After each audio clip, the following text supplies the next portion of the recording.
It's all connected. Saints Row, deathcore, Fallujah, Doja Cat, girls wearing Uggs. It's all connected. Real quick before getting into today's episode, I just wanted to mention a few things. Gonna do this as quick as possible, I promise. First things first, we have a Discord server. If you're not already a part of it, it's the best place to get all the news and updates about the podcast, but it's also a thriving community of people just talking about MySpace, deathcore, metalcore, all the fun stuff. Also, we do these podcast recordings live on Twitch every single Wednesday, 6 p.m. EST. If you want the fully unedited, unfiltered versions of these, as well as being able to be a part of the conversation via Twitch chat, it's a fun time. Come check it out. Last thing I want to plug, we recently launched a Patreon. We finally did it. People have been asking us for a way to support the podcast, and this is our way to do so. So if you want behind the scenes posts, if you want to be the first to know about upcoming guests and events, if you want early access to episodes, if you don't want platform ads or no YouTube ads, stuff like that, Patreon is the way to do so. We also have a supporter-only Discord chat, as well as these group calls that Yan and I do every second Friday. So any of that interests you, or if you simply just want to support the podcast, I'll be leaving a link to the Patreon in the description below, as well as the Discord and the Twitch. So enough yapping. Thank you so much, and enjoy this episode.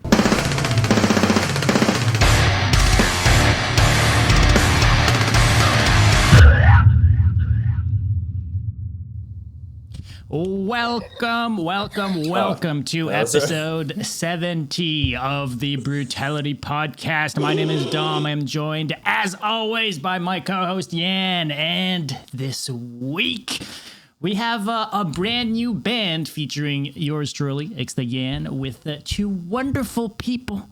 The band is called Grind Gang Boys. Welcome to the stream. How we doing? Let's introduce ourselves. Let the people know who's who.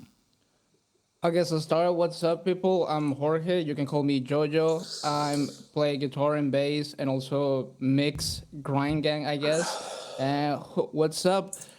Who's up there grinding they gangling? I'm Rene. I played the drums. Yeah. Hey. And I think you guys know, but I'm doing basically what I call frog noises and concrete scratch type of sounds. Frog with PH. Speaking of which, I actually, when I was uploading the song to Spotify, there was the label thing that if you don't have a label, you can make up whatever you want. So I just put frog noise audio. I love that. There we go.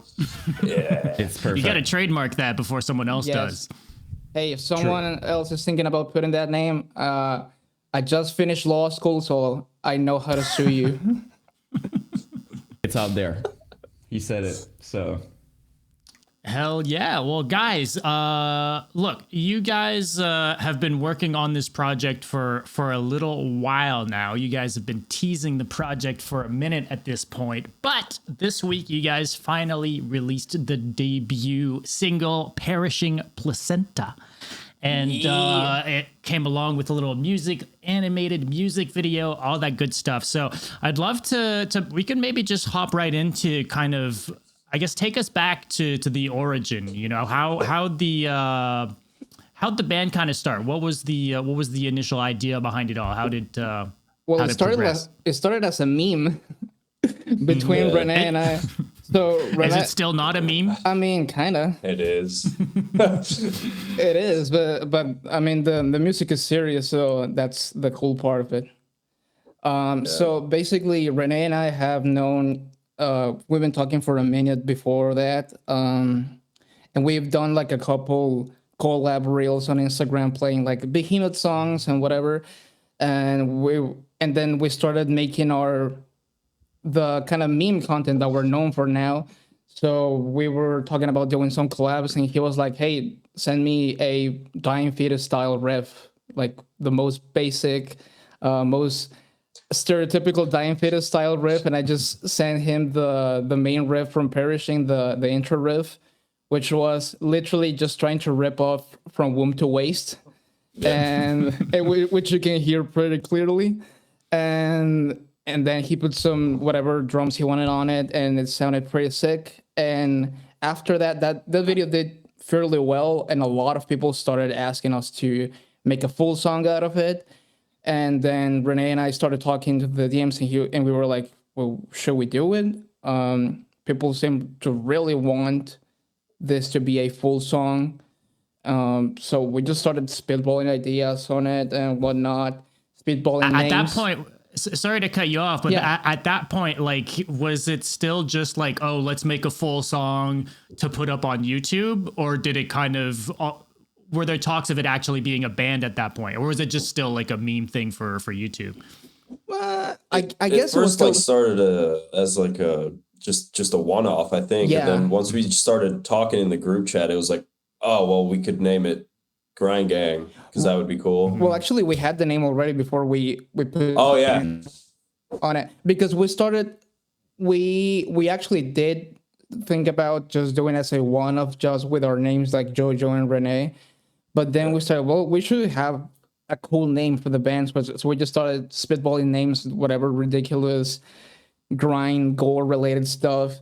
And then I just said, what about Grind Gang? And you were like, yeah, that's funny, but also sounds cool. So yeah, let's make it Grind Gang. And then like I think not even a week later, Rene sent me a picture and he was like, we have a logo. And it was like the most ridiculous thing ever. Shout out to Alan from Distant, which is in Rene's band, because he made a logo and it's so sick. He made the cover art as well when we were on tour. We were on our festival / like Born of Osiris tour in August. And that's when him and I were like scheming this.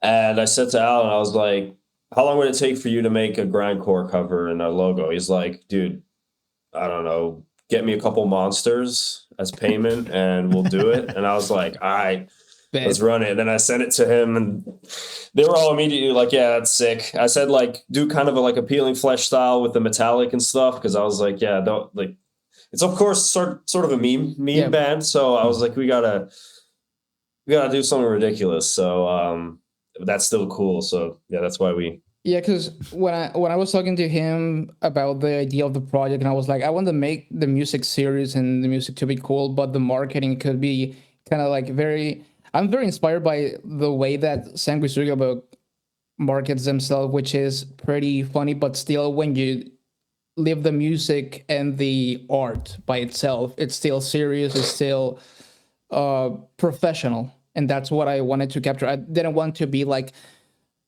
entirely meme band with unicorns or whatever. Yeah. Which I think is something that people can appreciate, that if they're not really into the meme side of it, they can at least enjoy the music by itself. Yeah. Yeah. Because we like, because it's not my part yet because I didn't join at that point, but I just want to chime in. Like it's when you take the music seriously, that's the important part. Sometimes you see some, meme bands or whatever, and you can tell that it's just like they're recording, it's whatever. But like each of us, like it is important, Yep. like we're spending time on, and it's like we want it to be good. Like it's funny, but it's not like, oh, I don't care, like each of I can speak for all of us, like we do care about how how it sounds and everything. So that's the difference, I think. Yeah, speaking of which, well, I guess we should talk about also like the next part of the timeline was how Yan joined the band, which was basically Yan and I were also just talking on the side and doing stuff together, and we just did a random call-up post. I just did a pretty generic slam riff, very Abominable Patretti inspired stuff, and just had Yan put some vocals on it. And we posted that as a call-up. That did really well too, right? Mm-hmm. Yeah, that was a fun one. And then when Rene saw that, he sent me a DM and he was like, dude, Yan is so sick. Do you think he will be down to do vocals for us? And then because the initial idea was maybe just do one-off songs and have different vocalists for each song. But I think it's better this way because, first of all, me personally, I love Yan's particular style of vocals, and I think it fits us perfectly. So I think it's best that we have someone that is like a stable thing, and then if we want to have features, that can be fun too. But you guys both do vocals though. Was there ever a point in time where you guys thought maybe one of the two of you or both of you could do vocals for the project? I guess I know you guys don't necessarily do it super seriously, but I've heard both of y'all both got pipes, so They're both good. They're both good. Like when I saw, because I know about Jojo, because I saw like your old video, I knew, and you showed me, and I was like, dude, sick vocals. Like, but when I saw that, I didn't know about Rene though. When I saw like you did a video a while back, I don't remember. Like you kind of just like Chelsea you Green cover, right? I think it was a Lorna one. I think Lorna, okay. And I was just like, that just, and I was laughing because he's been hiding this from us all this time. And I think Alan, I was laughing because I think Alan said like I'm gonna start drumming or something like that. I don't know. It was just that was perfect. But we, without spoiling anything, like it wouldn't be surprising if there has been talk. Jojo, you know, being part of the vocals, maybe like, sorry if I'm spoiling it, Jojo, I apologize, but I think it would be cool because he's doing a really different style than what I'm fully like, you know, waking exaggerated stuff, but he actually does some really sick, brutal death sounding Yeah, I think vocals. my style is a lot harsher and more like on the loud side, I guess, and whereas you is all just the gargly swamp. Well, actually, Jan and I were initially also talking about doing like a little side project thing. Yep. Between us, we already had Jan made a logo. He made several logos for it. Real quick, it was gonna be called Swamp Hell. And Yes, and when Rene made the group chat and just put Jan in, Jan talked to me on the side, and he was like, well, I think we should just focus our efforts on this one thing, right? And I was like, yeah, it makes more sense then, and to do several different side things. Mm-hmm. Yeah, I was stoked actually, because as you said, at first, if I remember properly, it was just like I was supposed to be on a song or something. Like, hey, would you be interested? I was like, yeah, sure. Yeah, with that initial idea of having, I guess, different vocalists for each song type of thing. Definitely.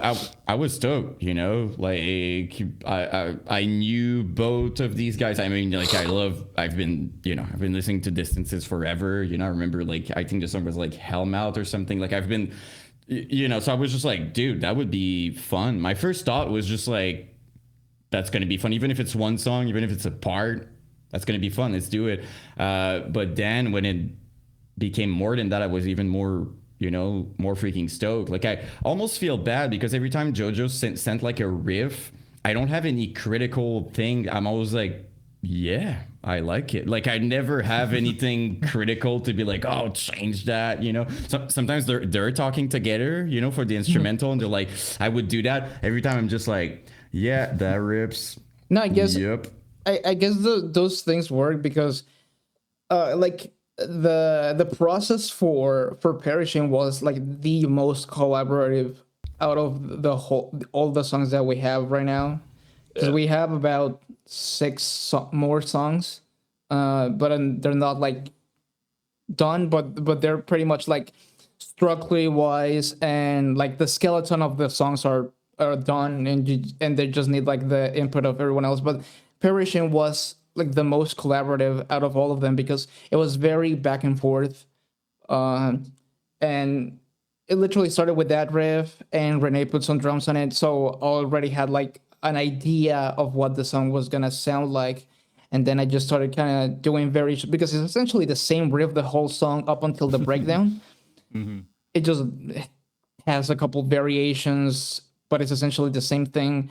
And so I just sent the guitar tracks without anything else because I will program my own drums. But when I sent it to Rene, I didn't send any drums, so he can put whatever ideas he wants on it. And the way that he did it, which no mention of the drums at all, no like skeleton or other version with what you had in mind. Just like, hey, here's the track without drums, do what you want type thing. Because that was how we initially started writing the song, as a meme.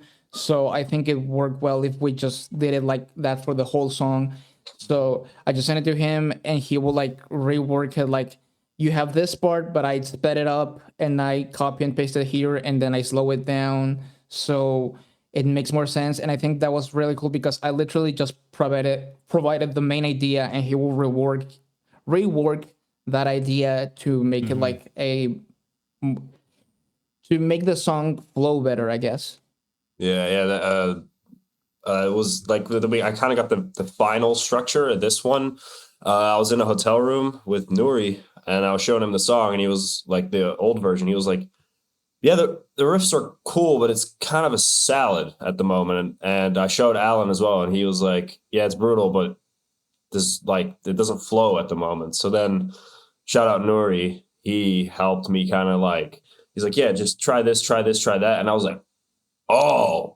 Okay, sick, perfect. Just kind of like moving parts back and forth, and just kind of like restructuring how the riffs are going. Yeah. And actually took a lot of notes from that. Like, when we kind of finally had the whole instrumental for it, I kind of really took notes about those ideas and how that ended up going, and for like the future songs, because I took like a month and a half to even start writing another riff for Grind Gang. And I took a lot of notes from the writing process of that song to make the next songs, and all of them pretty much reference old ideas from the song. And I try to keep it like cohesive, not sounding like a salad. And if I do a part that is completely different to the previous one, I make it flow in a way that makes sense, so it doesn't feel like abrupt cut-ups or whatever, unless it's like the purpose of that part to be like abrupt cut-up. But mostly it's basically my way of writing right now for Grind Gang is basically getting a main idea and working the song as much around it as possible, like developing it as much as possible. Like, one of the songs that we have right now still on the to be done pipeline is, I started for the riff for a reel that I did on Instagram, and I just really like that riff, and I just sent it to the guys on the group chat, and I was like, "Hey, do you like this riff for the band to make a full song?" And they were like, yeah, that's sick. Just, it's not a main riff. And I was like, yeah, it doesn't sound like a main riff. Sounds more like a climax. So I kind of built the song around getting to that climax, because I just really wanted to use that riff on a song. You're just sending parts out, and it's kind of like Tinder for the boys. They can kind of swipe left or right on if they want the song. Yeah, because I sent a bunch of, I already had a couple of demos that I didn't use before like the band started, and they just said like, "Hey, does this work? Does this work?" And some of them, they were like, "Hey, this is cool," and some of them were like, "This is a little too outside the style that we already kind of established." So I was like, okay, whatever works. Yeah, and then go for it. Sorry, no, I was about to say, and for me, it's fun, if I'm honest, because I'm used to work, kind of alone on my thing. So it's like there's no back and forth on my voice. It's just like I do have my result, and I'm like, okay, that's cool. So now to have, first of all, it's slam. Usually, what I do is super MySpacey deathcore stuff. It's a different style entirely. So to be able to have these guys, just like I'm sending my vocals, they have certain thoughts. They're going to be like critical about it. Oh, I would do this and this and this. Actually, Jojo is helping even the placement of of the vocals and everything, which makes a huge difference. I'm gonna give him like a lot of choices. Like if I remember, I think I did like 2 full tracks differently, 2 completely different takes, and he was like picking stuff. Yep, go ahead. Sorry. Right? No, you can't. Yeah, I really did it, but that was all. Yeah, so the way it went for the vocals on Perishing was Jan kind of did a first draft for the song, like kind of like how it will be structured, and that was when Rene and I had a lot of notes for it. We kind of wanted something to have more on the rhythm of the song, something that flow better, and also because the first draft that Jan sent us kind of was, since we told Jan that this song was very Dying Fetus inspired, he was kind of going for trying to emulate kind of John Gallagher's style of vocals, and the parts that in the first track that were like trying the most to sound like that were like the parts that we didn't we like the least. So we were like, just do it with your style. Your style is great. And that's what we started. That's why you guys were asking him to be on the track. Yeah, you know, his vocals, not somebody else's. I guess he.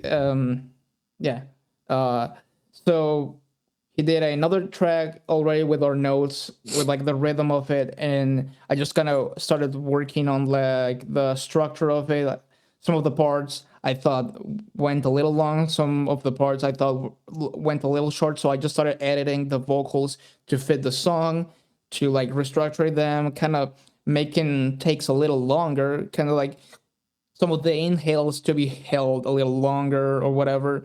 And then I started kind of going through it. I think for the big bulk of it, I went on a call with Jan and I was telling him like, yes, this is how I wanted it to sound. Let's see what we can do here. And he just, with the edit that I made first, he did just redo it with that in mind. He redid it with that structure, and then he did a second recording with just like kind of not thinking too much about the structure and the rhythm and just going ham with the vocals.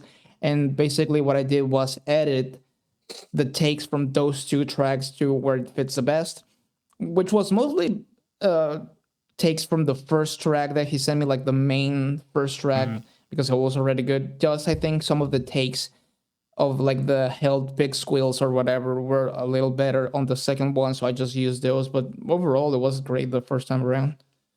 Yeah, it's just, to me, it's just to have options, you know, when he's mixing and everything. It's just like he's gonna have more.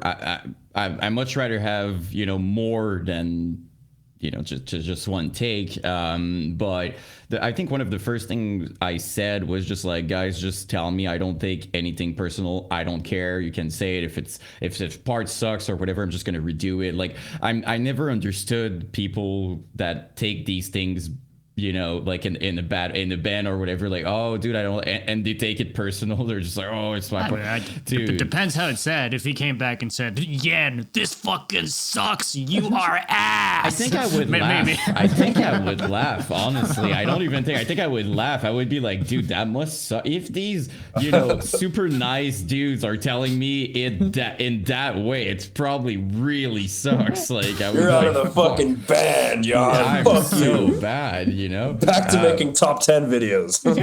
Exactly. Like I'm out. But I thought you were sick. This vocal suck. Yeah, I just got lucky on my personal videos. But it's one thing. It's just you know, the goal. Fake. Exactly. I'm just mixing stuff. I'm really good at mixing, but not. I'm so bad at mixing. It's all Jordans are fake. Yeah, exactly. No, it's someone else actually. It's not even me. But yeah, no. So for me, like the way I see it, any projects I'm in, and you know them because it's the same thing with the podcast and everything. But it's just like it should always be for the result, not for your ego or your talent or whatever. Like who cares? You know, like that's all you evolve. It's supposed to be for the project, and I'm sure Rene, it's the same thing for you and Distant and everything. You want to know. If you could do something better, I want to know it if it would be better, and you never have anything to lose by at least trying it. What you have to lose, just try it. You know, I think Rene sent, like, it was kind of funny. He sent like a audio recording of the pattern he thought would be cool, and I was just like, well, that's actually pretty cool. Like I tried it, you know. So I don't know, the way my approach is just like I send something that I'm not attached to. It's kind of just like, if maybe they're gonna like it, maybe they're not, and I don't attach myself to anything I do. It's just like maybe it's gonna go. Sometimes I kind of know. In the song we released, there's towards the end, there's the build up, and I'm kind of just holding a concrete type of to build it. I was like, I kind of want to keep this one. Like sometimes I have a little part like that. I'm like, I'm hoping we're gonna keep it, and we kept it. You know, so I was. You want to know a funny story about that voice message I sent in the group chat? Is it 11 or something, and I was sitting at a train station on my way home, and I was like, all right, no one's around. I'll just do it now, because when I get home, I'm going to piss someone off. So I'm sat there like just... And this conductor, like train conductor, the guy who checks your tickets, walks past, he looks at me, he's like... You good? How are you? I'm like, I'm good. He's like, you haven't been out partying, have you? I was like, no, mate. And he's like, and then he walked off. Just barking a little bit. And I was like, oh, sick. Oh my God, Mans could have gotten a vocal feature or something. You should have put him on the track. Dude, honestly, I should have been like, hey, okay, what do you think of this vocal pattern? What do you think of Wicked the Cadaver, man? Yeah. You like Slam? You like Slam? You like Slam? You fuck with You Slam? following him? Put this in the intercom, you know? You fuck, you fuck with Feeling Flesh? What's up? Oh, dude. Pull up. There you go. But yeah, that's kind of how it went. For the dying fetus thing, you know, I'm really bad. I realize with this project that I'm really bad at emulating anything. I'm just bad at it. I need to do my own thing. Seriously, yourself, I know some baby. people are really good. The what? Just be yourself, baby. No, exactly. Like it's just, it doesn't work when I'm trying something. It shows that I'm trying something, so I'm not going all out. The second you're just like, do you? Yep. I just like something open and it just works. Some people are really good at exactly, and it's impressive in a way. They can take like a voice and just like do it. It's awesome. Every time in my life I'm trying, it's like the universe is just like, don't do that. It's not for you. Don't, just don't. So Yeah, because that's it was a little a bit for me like that when I started writing for this, because I was used to playing other people's music before this because of my YouTube channel. So a lot of the time when I was writing, I was like, this sounds a little too much like this or that. Like it reminds me too much of this song that already exists from a band that I listen to a lot. And for example, I talk a lot to Eddie from Suicide Silence, and I was telling him about this because I sent him some demos to get his opinion on it, and he was like, and I was like, I'm not sure of this particular section of the song because it sounds too much like this other song. And he was like, dude, I mean, you could say that, but you don't really have to worry about that. Like you could say that about many songs, so don't worry too much about it. As long as you're not directly ripping off that song, you should be fine. I was like, okay.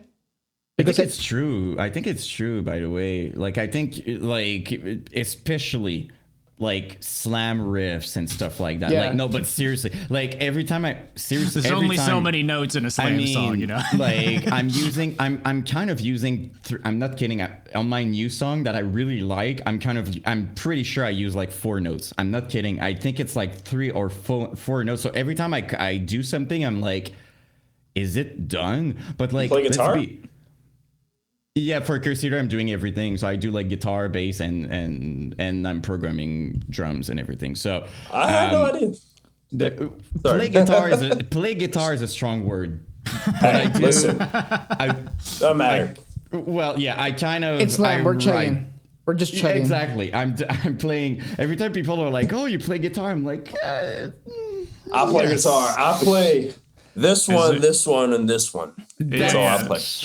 Well, you would see three or 4 frets and a lot of zeros. Like some people are, some people are writing to me. They're like, "Can I have the guitar tab for Curse Eater?" I'm like, "You can figure it out in 5 minutes." If you can't figure it out by yourself, you're probably not capable of playing exactly. it. You should have just commented like, okay, 0, 1, 2, 3.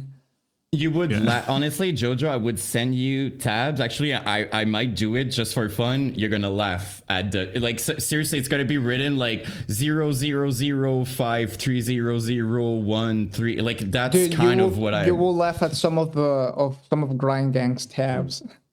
But again, I think it doesn't mean that it's going to be bad. Like most of the stuff that I like early, you guys know what I like, right? Yeah. Like the first Suicide Silence EP and stuff. It was fairly simple, but sometimes that's all it takes. And is the attitude. Speed changes everything too. Yeah. There's that. Yeah, exactly. But I feel like when you write something, there's always the little part of me who's like, does that exist? But let's be honest. how do you how can you possibly know with the amount of bands and riffs and albums? You know what I mean? Like, it's always possible. I feel like any riffs, any breakdown, anything at this point, you could kind of compare it to something somewhere that exists that's kind of similar. You can do that with almost anything now. Well, actually, yeah, because actually when I started like writing slam riffs for the Instagram videos or whatever, a lot of people started telling me like, hey, that sounds like Peeling Flesh. Like one of the most common comments that I get was, that sounds like Peeling Flesh. And at that time, I didn't really listen to Peeling Flesh. I knew about Peeling Flesh, but I didn't listen to them all the time. And now it's one of the bands that I listen to the most, literally because people just kept saying, that sounds like Peeling Flesh. And now I'm like very inspired by them to write and actively trying not to rip them off. But it's like, I see some of their tabs and I'm like, well, it's not that different to most slam. It's just that they are doing like just slightly different things that the regular slam band does, and those little things make a lot of difference. Yeah, that's what makes them unique ultimately, right? It's what actually makes them stand out. We gotta start exporting riffs and just running them through the YouTube content ID system and seeing if it comes up with anything. See how many songs it matches to. Yeah, we had that with Distant as well. Like one of the breakdowns we wrote, we were like, I was listening, I was like, is that not Infinite Annihilator? And we put on the song and it was like note for note Infinite Annihilator. So we had to change it. I was like, Okay, yeah. Some bands don't notice till people pointed it out once it's out, right? So you're lucky you caught it beforehand, you know? Yeah. Because one of the songs that I have, like one of the demos that I feel it sounds the most complete, the intro riff, which is kind of like the same riff, half the song, and then the other half is another riff because the song is less than 2 minutes long. But the intro riff sounds a lot like another Dying Fetus song, and I wasn't thinking about Dying Fetus when I was writing it. I just had this idea for a riff because I just wanted it to sound as stupid as it sounds, because it's literally just chugging in pinch harmony constantly. And I posted it on Instagram, and people were like, "Oh, this riff is really sick. What song is it? What song is it?" And then when I posted it to YouTube Shorts, people were like, "Oh, it's this Dying Fetus song," and I was like, and I was like, "Fuck, it is," because it's literally from my favorite Dying Fetus album, and I was like, and then I showed it to Rene, and he was like, "We need a little more Dying Fetus vibes on our song." And then I sent him the song that people were saying it sounds like, and he was like, "Oh." Yeah, but it's one of these things. Sometimes like sometimes you do, when you do something and you really like it, I feel like that's the same for everybody. Like, if you write something and you really feel it, that's when the doubt is kind of just like, does that exist? Because like sometimes seriously, you write something and it feels familiar. Yep. But you cannot you're just like, it feels familiar. Like, is it wrong? That's why sometimes I'm kind of in a hurry. That's why, Dom, sometimes I'm sending you stuff because I'm just like, he would probably tell me if it sounds like something or whatever. So I understand that feeling, especially if you do something a little, I wouldn't say simple, but like slam stuff or look like just a breakdown. You're just like, fuck this. Yeah, breakdown patterns in the year 2025, are pretty hard to innovate on. Sure. Any slam song you make on 2025, someone's gonna find an Indonesian band that sounds just like that. Probably. Dude, seriously. Indonesia has such a sick slam scene. Like, it's like, incredible. Like it so was good. You know how I found out about the Indonesian brutal death metal scene? I was watching Lock Horns, I think, on YouTube, and they were from a Bangers TV, which I sometimes like their videos, and they had the brutal death metal episode, which I thought was pretty sick, and they started mentioning Indonesia, and I was like, really, Indonesia? and I started looking that up, and they have just so many sick bands. Like Incredible. Shows and festivals there are fucking massive Yeah. too. It's insane. There's like actually there's a crowd for it, and it's like bigger than anywhere else. It's kind of insane. Yeah. yeah, it's like it's the K-pop of Indonesia. Yeah, and their freaking snare sounds, dude. I was like, what? Yeah, it's. By the I way, mean, speaking of which, I was listening to Parishane, and I was like, this could have used a little more point on the snare, a little bit more pang. But I think it was good to like start to find our sound mix wise and tone wise. And I actually got a sample from some of my MIDI drums that I already had, like from what I already used. And that was a very specific hit. And I just sampled it and made it a snare bomb. So we're going to have that for the future. on the next ones. For the You future. heard it band. here first. I heard it here first. Hey, Yeah, because I speaking- literally just got it like 3 days ago. Sick. oh, yeah. just a quick moment to talk to you guys about the sponsor of today's episode, Indie Merch Store. Angel Maker have announced a brand new headline tour across the US and Canada alongside Humanity's Last Breath, Psycho Frame, and The Gloom in the Corner. If you enjoy Angel Maker as much as we do, then head on over to indiemerchstore.com to check out their huge selection of merch alongside Humanity's Last Breath merch as well. Indie Merch Store is your #1 spot for officially licensed metal band merch, and they're offering you guys 10% off by using code BRUTALITY at checkout. Again, that's code BRUTALITY for 10% off over at indiemerchstore.com. Big thanks to them for sponsoring and supporting the show. And now back to the episode. Do you millennials understand this Gen Z humor or not? Most of the time, I mean, we're both chronically online, so there is that. Okay. But We are old as shit, if we're honest, though. we're all. I mean, we could be both of y'all's dads. I'm Technically just speaking. significantly autistic, whatever. You could be Aren't my we all? dad, dude. If I was Jan's son, that'd be awesome. That'd be cool, though. That'd be cool. I don't know if I would be. I don't think I have the maturity level to be. That's to be a dad. why, dude. It would be awesome. Oh, I'd have tattoos at 13. Yeah. Like, it would be dope.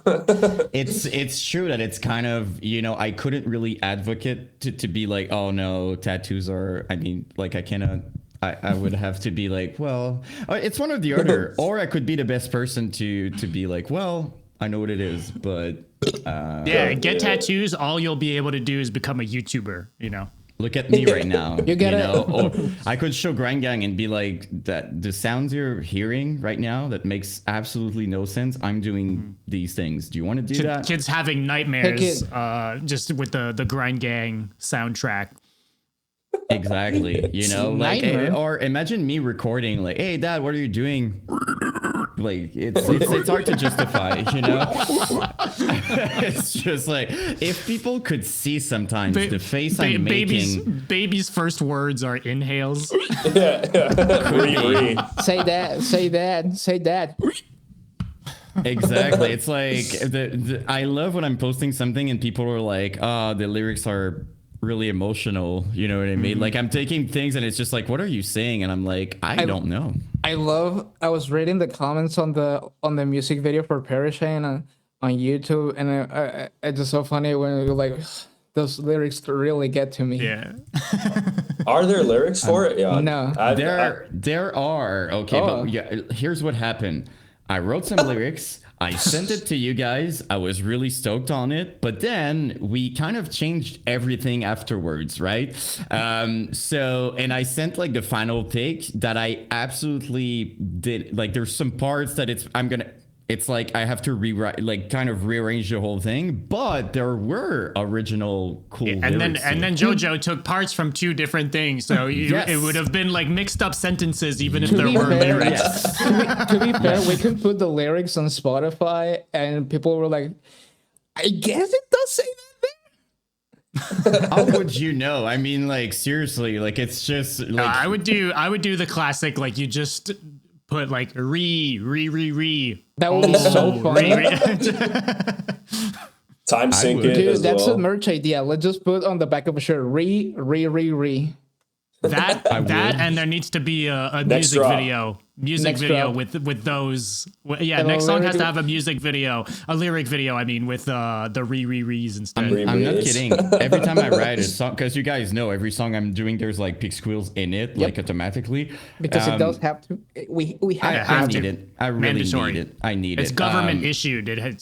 We have no choice here in I Canada. couldn't. There's no way I'm not putting some. And every time I swear in my lyrics, I'm writing brie every time because You I'm like have I'm to- not writing a word here. You have to have So- your legal quota of pig squeals on a song. We all Because have to contribute Because to literally the global brie count. I mean, we could honestly make merch for specifically perishing with that, because there's literally one section on perishing with where the vocals are literally going bree.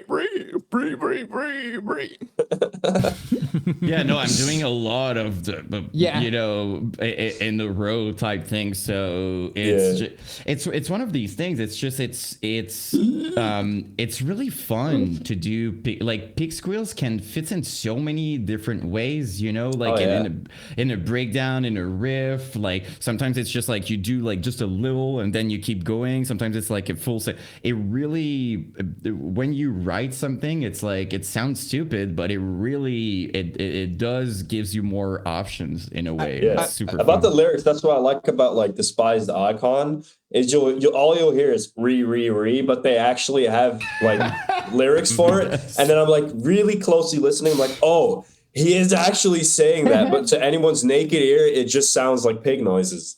Yeah, I guess. And if it's the other vocalist, it just. I mean, I love it. Yeah, but I mean, it's just like regular screams, right? But like with the pigs, I'm like, is he actually? I remember listening to Snake in the Grass for the first time. I was like, I wonder if he wrote lyrics for this because I can't understand anything. I mean, and then there was actually lyrics for it. I so. remember when I heard like the Purgatory for the first time, and you can understand the third vocal because it literally just says the name of the song, and it sounds so sick. It's implemented. It ends on the E, so it's perfect. Yes, there's some ways, right? Like as you said, with the pronunciation, with words and everything, you know. So I don't know why I'm still obsessed by the pig squeals on the Doom EP. Personally, That was what I was gonna say. Like I was gonna go. What was the first time you heard a pig squeal? Because for me, it was with the Doom EP. Yeah, I think that was it for me too. Like I'm trying to. It was either because I was about to say Annotation Notice, but it was after the Doom for me. So yeah. What song is it? Is it in Relinquish in the Doom EP where there's a section with blast beat that literally just goes. I think it might because like it's funny you said Relinquish. It's one of my. This is the one that starts with kind of it starts with a breakdown. Like you just hear the guitar going like dum dum dum dum. I think that's Knee Deep. Is it? Okay. I listened when I was in middle school. I listened to that EP religiously. In middle school. Yeah, What EP is this? What Doom? Doom EP was 2005. Well, I'm thinking of Mick Gordon for some reason. I was like, there's no Jump for a Cowboy. Yeah, They- but even in Entombment of a Machine, there's the bit right near the beginning is re. But I to be fair, I think Entombment is like the most accessible out of all of the songs in the Doom I mean, EP. it's the sample. It's 100% It's just the the viral screaming moment. that makes it. It's a viral moment because I think there's not any. What I really like about that song is that no part repeats on the whole song, but it references itself. Like it's the same notes but in different like styles and variations. So that's why it sounds so cohesive, even though they don't repeat any of the parts. Because that was one of the first songs I learned on bass. I started playing bass before guitar, and it was one of and that's also how I discovered drop C. You did a full cover of that one, right? I think I saw that the other day. Yeah, I did a vocal cover with the guitars and bass like 2 years ago. And I did like the intro to first verse, I guess, if you can call it that. But yeah, I think way back when I was in middle school, I did a full bass cover of it, and on YouTube, and it's now lost because I deleted that channel. Oh no. I did because I did a bunch of covers that I was really not proud of, and because there was a lot of like early metalcore stuff, and then I went through my metalcore hate phase, and then I was like not proud to, and now I'm like, yeah, like what you like, whatever. For whatever people think, like kind of wish you still had those videos up. I wish too, because some of them are pretty funny. Because with some of them, I was in pajamas, and I was, and I kind of had my leg up in my amp, and you can see like my whole pajama pants and my like. I think I don't remember if it was like an Adventure Time shirt or something like that. That's perfect. That checks out for what it's worth. Like, yeah, makes sense. that fits the character. I see it. Especially like early 2010s metalcore stuff that fits so well, like the Cookie Monster kind of merch or whatever. My mind went straight to Elmo and Cookie Monster. For sure. Yeah, and by the way, just to go back to the Doom EP, what's impressive to me, because I still listen to that, the production, even if it's an EP, maybe it's just me, but the production really, it holds up to me. The production is great. Up. It sounds massive still, even when I hear it now. Like, and again, I love EPs and demos and stuff, like could be me, but it's just I feel like it still sounds, massive. And the playing was super tight on that album and that EP. Like you hear the blast beats on that EP, and it's super consistent on the left hand on the snare or whatever. And when I was in you actually hear the bass, which I love.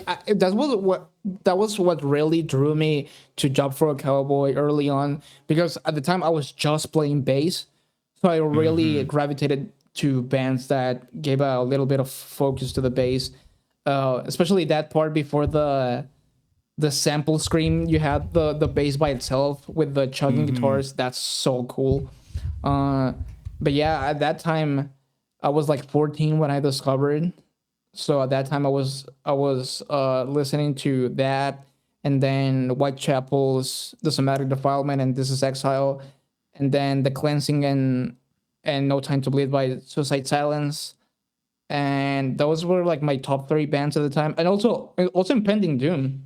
Like the stuff from like Nail Death Risen and stuff like that. It was like a murder album. So good. So, at the time I really like bands that sounded like chaotic and like unhinged and savage. Yo, fucking Brooke Reeves yesterday, I don't know if you guys saw, he posted a story of a clip of a new song. What? And it's him doing inhales on it. You're kidding me. No, I swear to God. Because I remember that.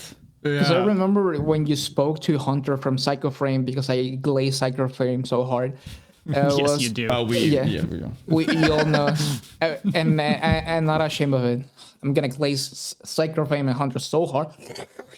But yeah, respectfully. That's more than glazing, my man, but okay. Respectfully. No, I really respect him as a songwriter. So I remember that in the podcast you did with him, he was saying that he really wanted to replicate stuff from like Nail Death Risen and then like Infinite Death. And you were like, will you have Brooke on a feature as a feature on a song? And he was like, only if he does inhales. And I was like, yes. Yes. And now and I literally rewatched that last week after the new singles came out, and now it's Brooke posted that, and I was like, the universe is telling me something. I'm really curious to hear. I didn't even know, to be honest, I didn't know he was doing, inhales and stuff like. So it's like a demo of a song too. So the production is like kind of shot, so like literally sounds like I'm gonna back like it in the for day sure. type stuff. I'm gonna like it for sure. It's exactly what I want to listen. Not to change the topic, but I would like to ask, because Jojo talked a little bit about his introduction and deathcore and stuff like that. I would love to know, Rene, how you were, if we can, like I would like to know how you were How introduced. this other Gen Zer get introduced to deathcore and like your introduction to it and Okay, well, I mean, so I started playing drums when I was like 16, and I'd listened to metalcore before when I was like 11 or something, because of WWE games, so SmackDown versus Raw, like CM Punk had like, Kill Switch Engage, and I was like, oh, this is so sick. And then because of the disapproval of like people around me, I like stopped listening to it. I was like, okay. Wow. So I got into like Martin Garrix and like a bunch of EDM, like really heavily for like a couple of years. And when I started playing drums, my brother was like, yeah, what do you think of this band? And it was Dream Theater. I was like, oh yeah, this music still exists. There's metal out there. I was like, this is sick. So I started watching some drum covers, got into Slipknot as my like gateway band, like it's for most people. Yep. And then I think it was the first, okay. So I was telling my friend, I saw some people at my school. I was like, oh, that guy definitely listens to metal. So I was like, yeah. Well, what do you got? He's like, oh, you're gonna love Infinite Annihilator. And I was okay, the greatest intro band, the greatest gateway band to and I was like, existed. Sure. And then I listened to it, and I like just started drumming. So I was like, oh, is this guy playing this? This is insane. And like from there, it got into like Signs of the Swarm, because I didn't like death metal at that time. I was like, yeah, Slipknot's cool. Like, they kind of look normal. But when I thought of like death growls, I thought of like stinky bearded long haired guy, who I love now, by the way. But back then I was like, it's not my people at all. I write slam for the goth girls. But I was like, this Infinite Annihilator band's cool, whatever. And then Signs of the Swarm, like their Disfigurement of Existence thing, came into like a playlist, and I was listening to it. I was like, yeah, this is a little much for me. And I was like imagining these dirty dudes like doing this. I was like, yeah, I'm not. I like Slipknot, Limp Bizkit, whatever. Like I was, kind of the normal phase of metal. And I was watching these music videos of like these deathcore dudes on Slam Worldwide, and I was like, oh, this looks sick. They got like these holes in their ears. They got their hair like all cool. I'm like, oh, these are cool guys. They're all tatted up like everywhere. I'm like, oh, yeah, this is what I want to be, man. And then, I started doing all that stuff, and I was still in high school, and everyone was like, what the fuck's wrong with this guy? Why? He looked like this before, like regular normal kid, and now I was like getting like these fake gauges and shit. I was like, because Mitch Lucker, and so I started stretching my ears because Mitch in an interview said like, yeah, just do what you like. Why wouldn't you? And I was like, you know what? You're right. And I said to my mom, I said, I'm going to stretch my ears. I'm going to do it. It looks dope on him. It's going to look dope on me. So yeah, that's kind of how I got into deathcore. Yeah, but, it's you're muted, Jojo, by the way. Oh, I sent something really ranchy, so that's good. It's very really rough like that. No, it's interesting because as much when you talk about deathcore and you talked about Mitch, but there was, as stupid as it sounds, there was an aesthetic to it that we were all that's kind of like, even if people are like, oh no, it's just the music, it's not true. Like for everyone, there's an appearance thing. There's a like, look at me 5 seconds. You won't be surprised to know I was inspired by Mitch and Ricky from Suffocate and all that. So like those were my. I was just like, I want to look like that. Like, and if you see a fat long hair bearded guy with camo cargo shorts, you're like, yeah, this guy listens to Cannibal Corpse. Yeah, exactly. You kind of knew, and same thing as Rene. Back then, I was just like, oh, that metal, it is what it is. Now I think they're cool, right? They're awesome. But back then, dude, I was just like, for if I looked at the band, like it's so stupid. If they wouldn't wear like skinnies and shit, I was just like, they're not my people. Like that was as stupid as that for me. Seriously, like it's so stupid. It's where I'm talking about 4/5 of Suicide Silence. I remember way back when, because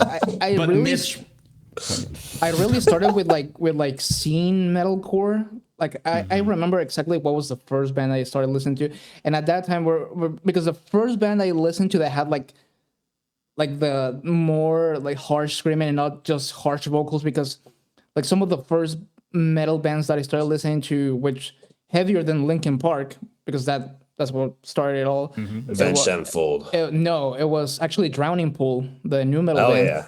And I listened to Let the Bodies Hit the Floor, and I was like, yeah, this is the heaviest shit. And I literally could picture like the anime music video edits with that song for like Naruto versus Orochimaru with that.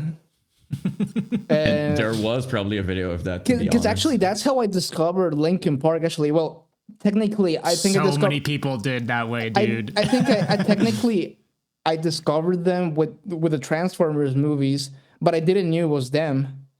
That's crazy. Wow. I have never heard that sentence before in my life. Yeah, I discovered Linkin Park through Transformers movie. Usually it's That's like how I discovered Linkin them Park too. fans were just happy. Way. Well, like think about it, because when the Transformers 2 came out, I was 9. So, and then at that time they started putting in a lot of publicity of Makes that sense. movie on Cartoon Network. So when I was watching that, there was like, when in a commercial break they had a music video, they had the New Divide music video with the Transformers visuals on Cartoon Network, and I was like, this is the greatest song ever. I just And want to say, by the way, one of Yeah. the best scenes still today. I just want to say it when it ends up, like I saw a lot of memes and people using that, but seriously, Linkin Park over Optimus Prime Yes. talking is like peak humanity movies. It's big cinema. perfect. But Yeah. this is real cinema. This is when Dude. that was when society peaked. Dude, it was so perfect. You would hear like there was freaking Nickelback on Spider-Man. Like seriously, like I miss those days. I don't know what happened with music. Maybe but the new movies, it's just like it's so forgettable to me. People Yeah, got over too it. self-aware. People got too self-aware. It's like, yeah, but we had so much of those moments. You watch like old stuff, like freaking stupid movies like American Pie, but there was like Blink-182 stuff that you would remember the songs on it. Yeah, I would every time I would think about a movie, I would have like specific songs coming to mind. Now it's a blur. Like there's no, like to me at least, every time I watch something, I'm like, it's so forgettable. There's no moments with like real music, bands and stuff like that. It's all kind of... Dude. I think that's why the 2010s was one of the worst decades, because people got too self-aware. Girls were wearing Uggs. There's your clip, dumb. Yeah, people got too self-aware. Girls were wearing Uggs. There was no pop punk on movies anymore. People got too and people were like, "This is too silly. We don't do this silly stuff anymore." But that was like also the raw XD era. So I'm like, what I don't see the correlation. Like you got too self-aware, but you also doing the most cringe shit ever. Yeah, I don't really know. It's just like music really took a turn because like if you look at, because obviously pop music is leading the entire kind of industry in general, especially back then. Now it's a bit different, obviously, with like streaming and like there's so much. But back then it was really like you would see on MTV, it was mostly bands. It was like pop punk. It was, which I miss every day. I think it's fairly clear. Morbid I talk Angel about was it on MTV. God fucking damn it. It was insane. You would say in Slipknot, it was all over the place. Like it was like real band music type stuff. So like in movies, it was there, and that's why I'm talking about like the Optimus Prime part with Linkin Park and stuff like that. The moment Limp Bizkit played on WWE or WrestleMania, that was when society finally reached its peak, and we will never get to that level. Yeah, that's kind of like, it was perfect. We didn't realize That it, was I perfect. think. But it was just like, to me, it was real music. Again, like not to bash on what's being released right now, but it's just like you watch like a new whatever, like Netflix show or whatever. I couldn't name you one song. Yeah, or it's one like moment. a numbers game or something. But like, I feel like sometimes I wish I was like my age now, back in like 2005. Because I feel like everything had a lot more quality. Every Xbox game was fun. Like I remember playing video games because obviously around this time I was young as shit. But I remember playing Saints Row for the first time on an Xbox. I remember the first time, like, doing those types of things, seeing Linkin Park, or like seeing a Skillet edit on a WWE montage and stuff like that. Everything was just new or something. It was just, just a vibe. All the EA games had like incredible fucking soundtracks, and they still kind of keep up. But like back then, it was peak. It was Halo, fucking awesome. On Burnout and shit like that. Halo with freaking Breaking Benjamins. Are you killing me? Like, are you kidding? Like, it was like super sick. Like, do you remember those ATV? I'm always gonna remember the ATV motorcycle game that MXGP. If you're out of bounds, it just like kicks you and like those games, like it was so good. Like again, like, and I'm gonna sound negative, everything is forgettable right now. It's just I fully agree. It's just like it's a game you're gonna play for a while. It's gone. And dude, I had don't that. care. I like literally just found out about how bad it's gone, because the last 5 years I like my PlayStation broke down. I was getting really into music and everything, and recently I was like, all right, let me try PS5.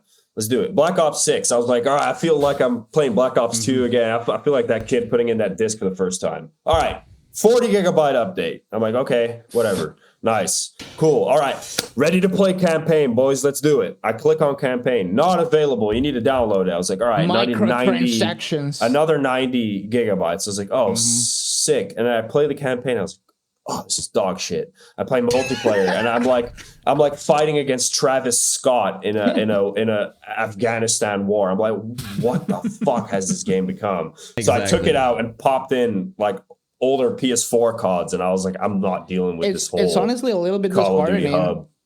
It's honestly a little bit disheartening when you buy a physical game and you put it on, and it says downloading data. Shit. And it's like, I already bought the fucking game. Yeah, so why not buy it? Yeah, I should have gone in off the PlayStation Store. I'll always remember buying GTA 5 back around when it came out and popping the disc in, and it was like some sort of 40, 50 gig day one patch update thing that you had to download to fucking play.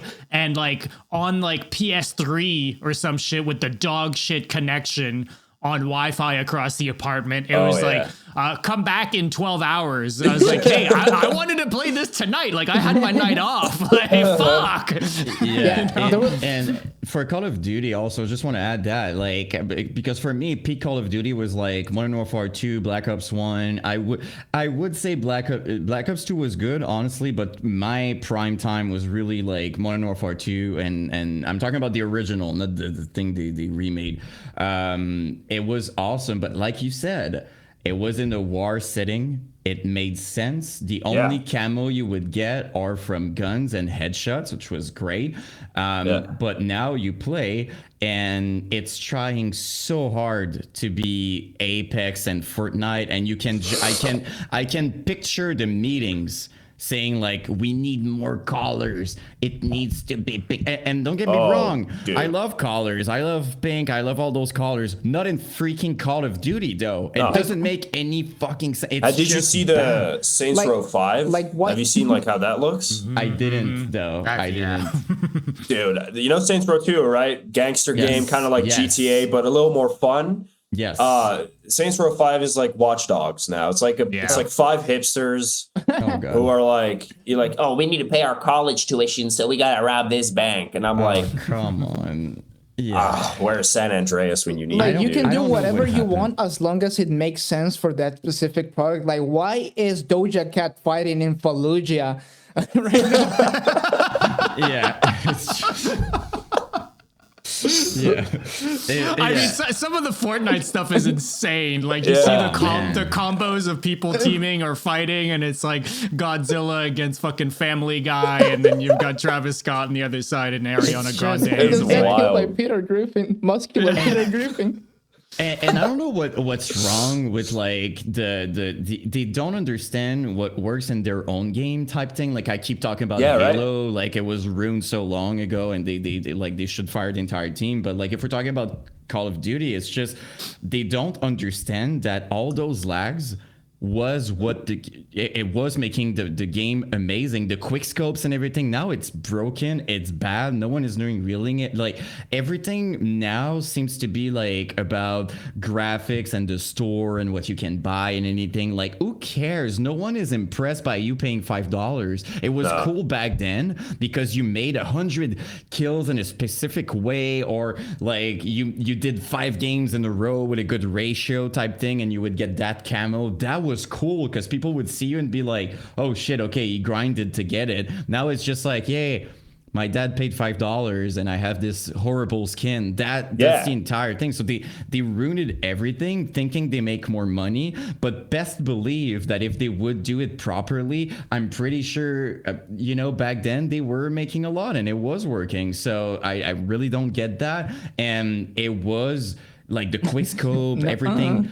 It worked better, to me. So it's just, I don't That's something that also applies to music, is that just because it worked for someone else doesn't mean it's going to work out for you. Exactly. It goes back to the exact same conversation we had earlier about Yan trying to emulate Dying Fetus, right? It's the same. It's the same thing. It's all connected. Saints Row, deathcore, Fallujah, Doja Cat, Uggs, girls wearing Uggs. It's all connected.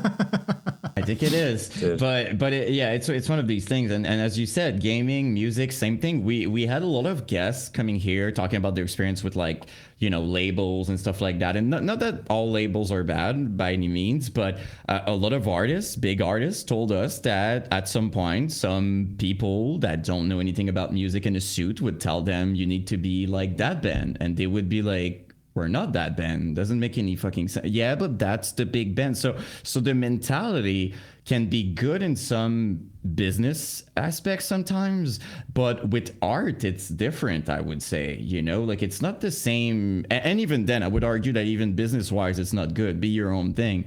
But it doesn't make sense to be like, it's like if you go to any bands right now in deathcore and you would be like, you need to be Lorna. Not necessarily. It sounds disingenuous if you're doing it just because it's what worked for them.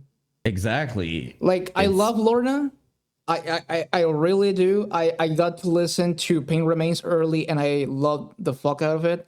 But you don't need to sound like Lorna. Lorna, when they released To the Hellfire and it went viral, it started the guttural vocal arms race to sound the most arms race. Yeah, but that's what it is, because everyone was trying to one up each other. And I think that's because everyone is trying to make this thing. I think it just works for a couple of bands that do make it sound hard, that make it their own instead of just trying to rip off that breakdown. Kind of like for Saints of the Storm, it works because it is their sound and they sound significantly different than Lorna.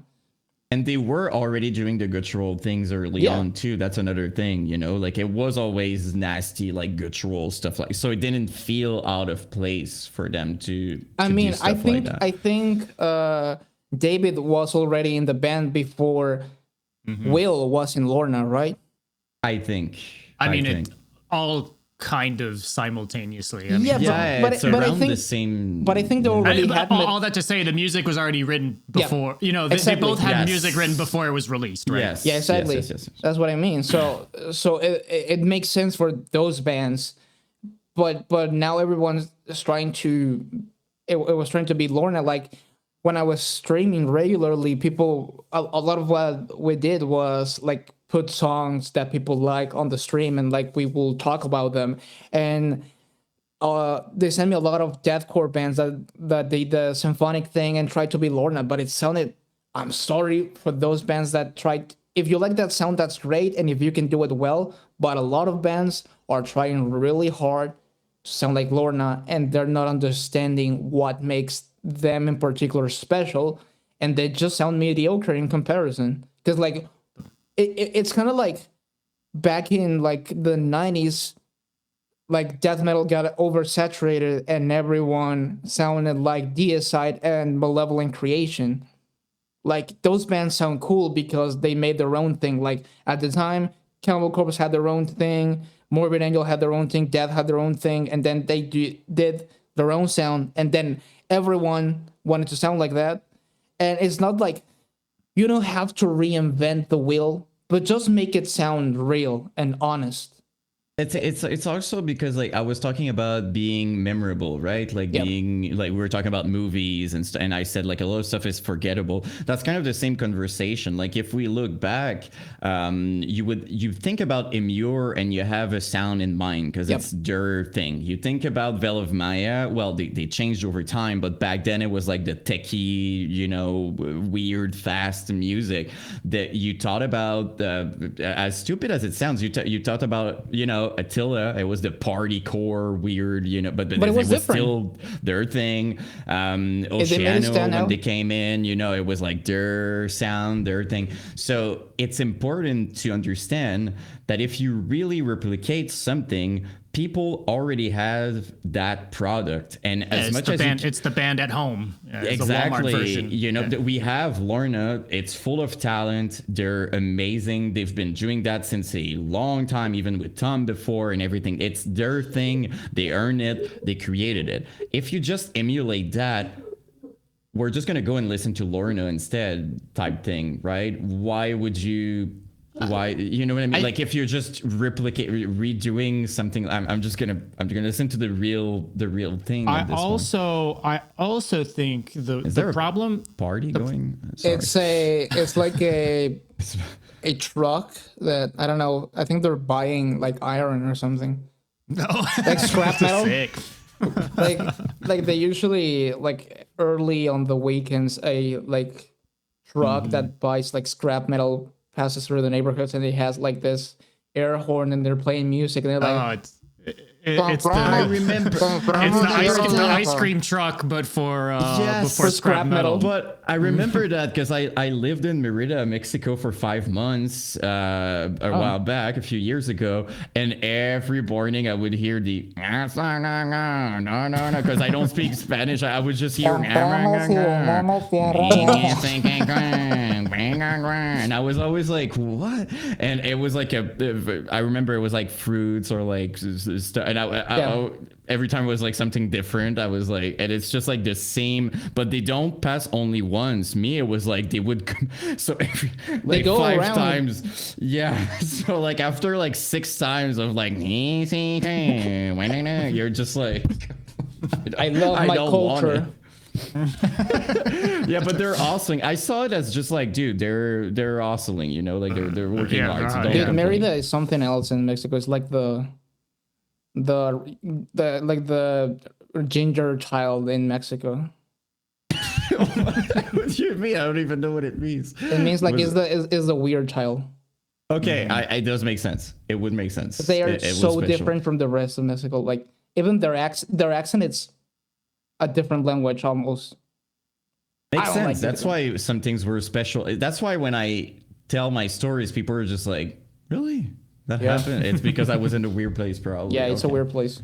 Oh, okay. Makes sense. Well, to be fair, I'm weird, so that might have worked out. Probably fit right in, yeah. Well, that's kind of what it is. Redheaded But yeah, stepfeld. It is what it is. It is what it is. there you go.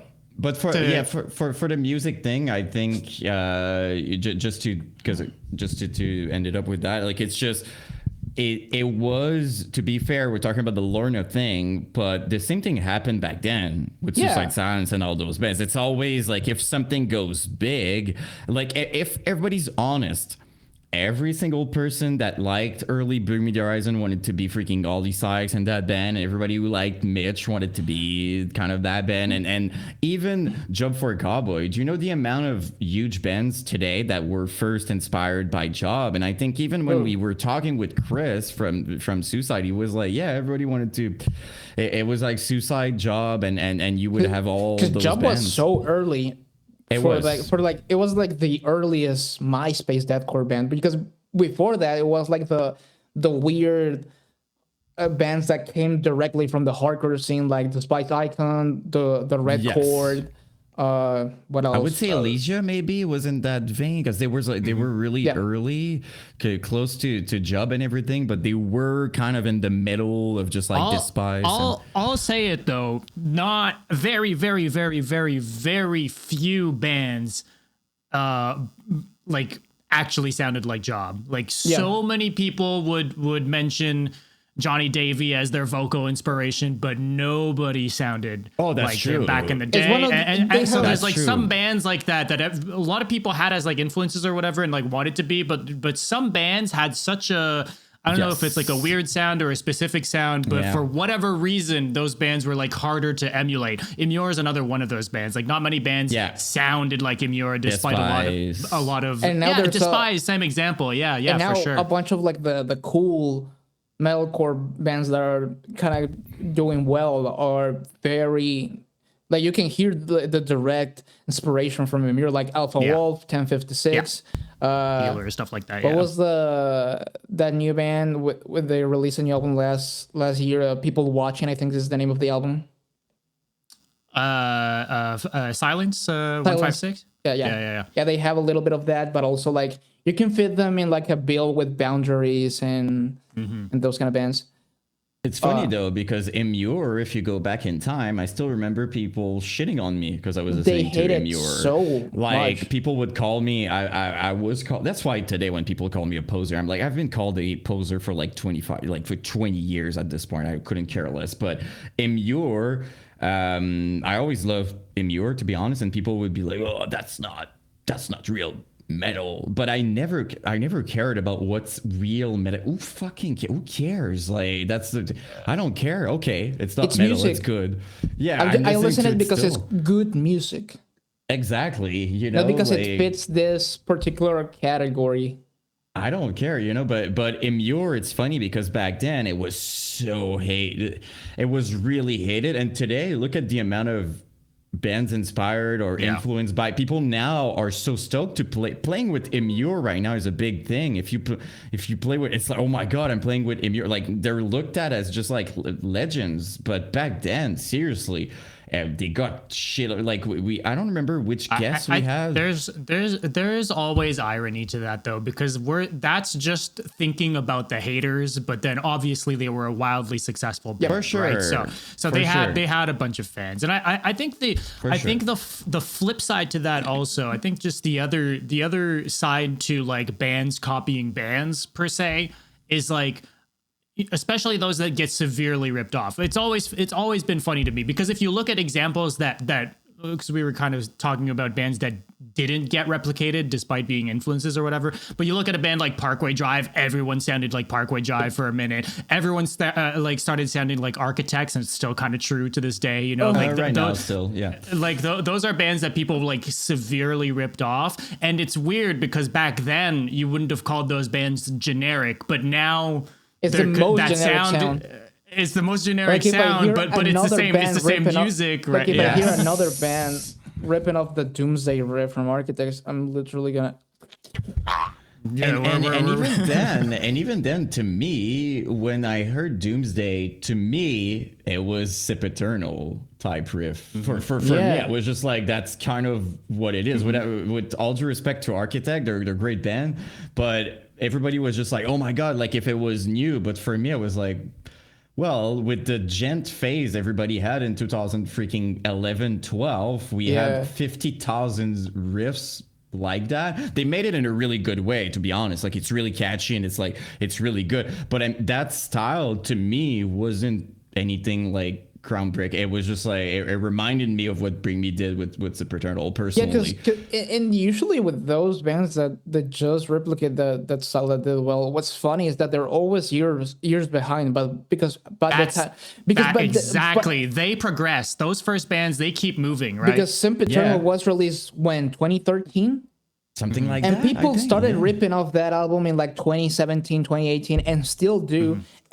But by that time, Bring Me the Horizon was already way ahead of that and way beyond that. 3 times. Yeah, because that's why I'm stoked for a new Lorna, because I feel like it's gonna not. They basically cannot make a new Lorna album that's gonna sound like all the ripoffs that are ripping them off. Right? It has to be something new to stay ahead of the game. And all those bands that's what they do, and that's what makes it that everyone else is. We have Lorna Shore at home, makes sense. or we have the Walmart version because they're 2 steps back. You know, and I think always. it's why it's taking them all more. They're taking their time and everything. That's I'm what sure I was gonna say. The reason. I'm sure that's why you see big bands right now kind of taking their time. Did you notice the biggest like Bad Omens, for example, is another example. I'm not like the biggest fan of Bad Omens, but like they've been working for a while. I wouldn't be surprised if it's in super like it's another direction type thing. I wouldn't be surprised if like Knock Loose are trying different things.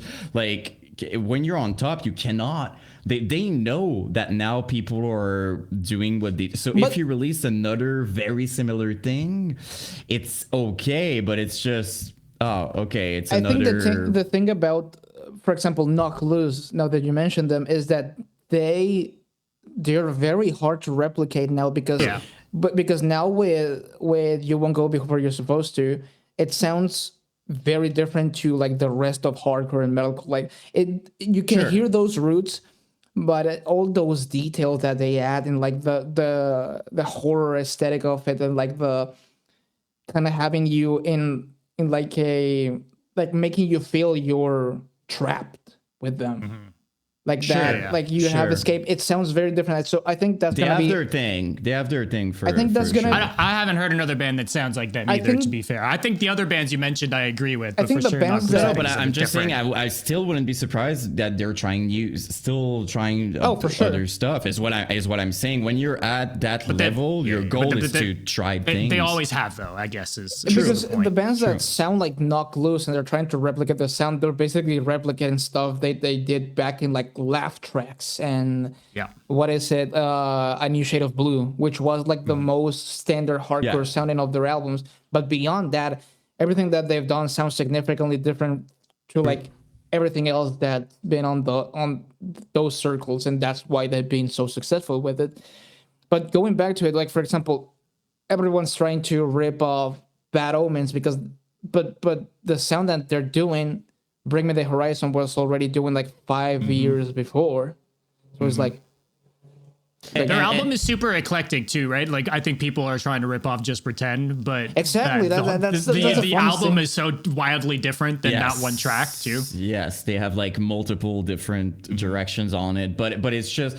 I'm sure, you know, if we are aware of all the ripoffs and stuff like that, they are too, right? So, and if you take people like Lorna, if you look at each person in that band, the amount we had those conversations, I know, but like the amount of talent within that band, like these guys want to be challenged musically for sure. They want to push something and stuff like they've been at it for ever, and they're all top tier. Like I think I wouldn't be surprised if they can all switch instrument and be good at everything type thing. Like they're really great. Type shit. So I'm sure when they're in the studio, one of their goal is just like, okay, how can we push we gotta start making bets on what their sound is gonna be like. What are they going full black metal? Are they ditching the symphonic? Are they doing something else? I'm curious, you know, like what they do. I would be very surprised because the symphonic elements they were always there, so it would be surprising. I don't think they're gonna drop that. I would be surprised, but I wouldn't be surprised if we hear a little bit of Will's clean. I wouldn't be surprised personally. Like you see more and more Will doing, and he's to be honest, like he has an amazing freaking voice. That dude, like I'm surprised every time you look at him, and I'm like, that's the voice. Like it sounds deep and just like more. I don't know. Like it surprised me every time because you hear him talk, and he's like, what the heck is going on? Yeah, and he's like super, like he did. That's been the bane of my existence too. And now he sings and he's like, yeah, like Sleep Token type thing. Yeah, but I wouldn't be surprised if they do that. But I'm sure their goal is like they're not doing another Pain Dream. I would be extremely surprised if it's like similar. Because even Pain Remains had a little bit of a certain difference to like and Return to Nothingness, because Pain Remains had a lot more melodies in like major and more like triumphant or melancholic type stuff, where as a Return to Nothingness it was a little bit more like dramatic and dark And I Except think for like the actual song as I Return to Nothingness. I feel like that one's the most like Pain Remains. yeah, I guess what I thought when I was like listening to their discography when I did a video on their riff journey, what I noticed was like since that's the last song on that EP, and they kind of wrote it at like a similarly close time, and they kind of wanted to give that vibe. I guess you could say that that song was meant to be like the segue into Pain Remains. That's what it feels like. Probably. I wouldn't be. It wouldn't be the first time we've seen stuff like that. Fit for an Autopsy has like fully switched styles halfway through albums, and it's just a build up to whatever comes next. Like did you see that the Acacia Strain did like a doom metal EP or something? That actually got them on the Metal Archives. And then they went gent for a little bit, but they did it well. They did it well. Like Tactical Nuke is a sick song. I don't know if they went gent. It's not gent, but it's like gent inspired deathcore, I guess. Oh no, but I just mean I haven't listened to the that much of their stuff. I listened to lots of Wormwood and like the mid 2010s stuff sounds a little bit gent inspired, because they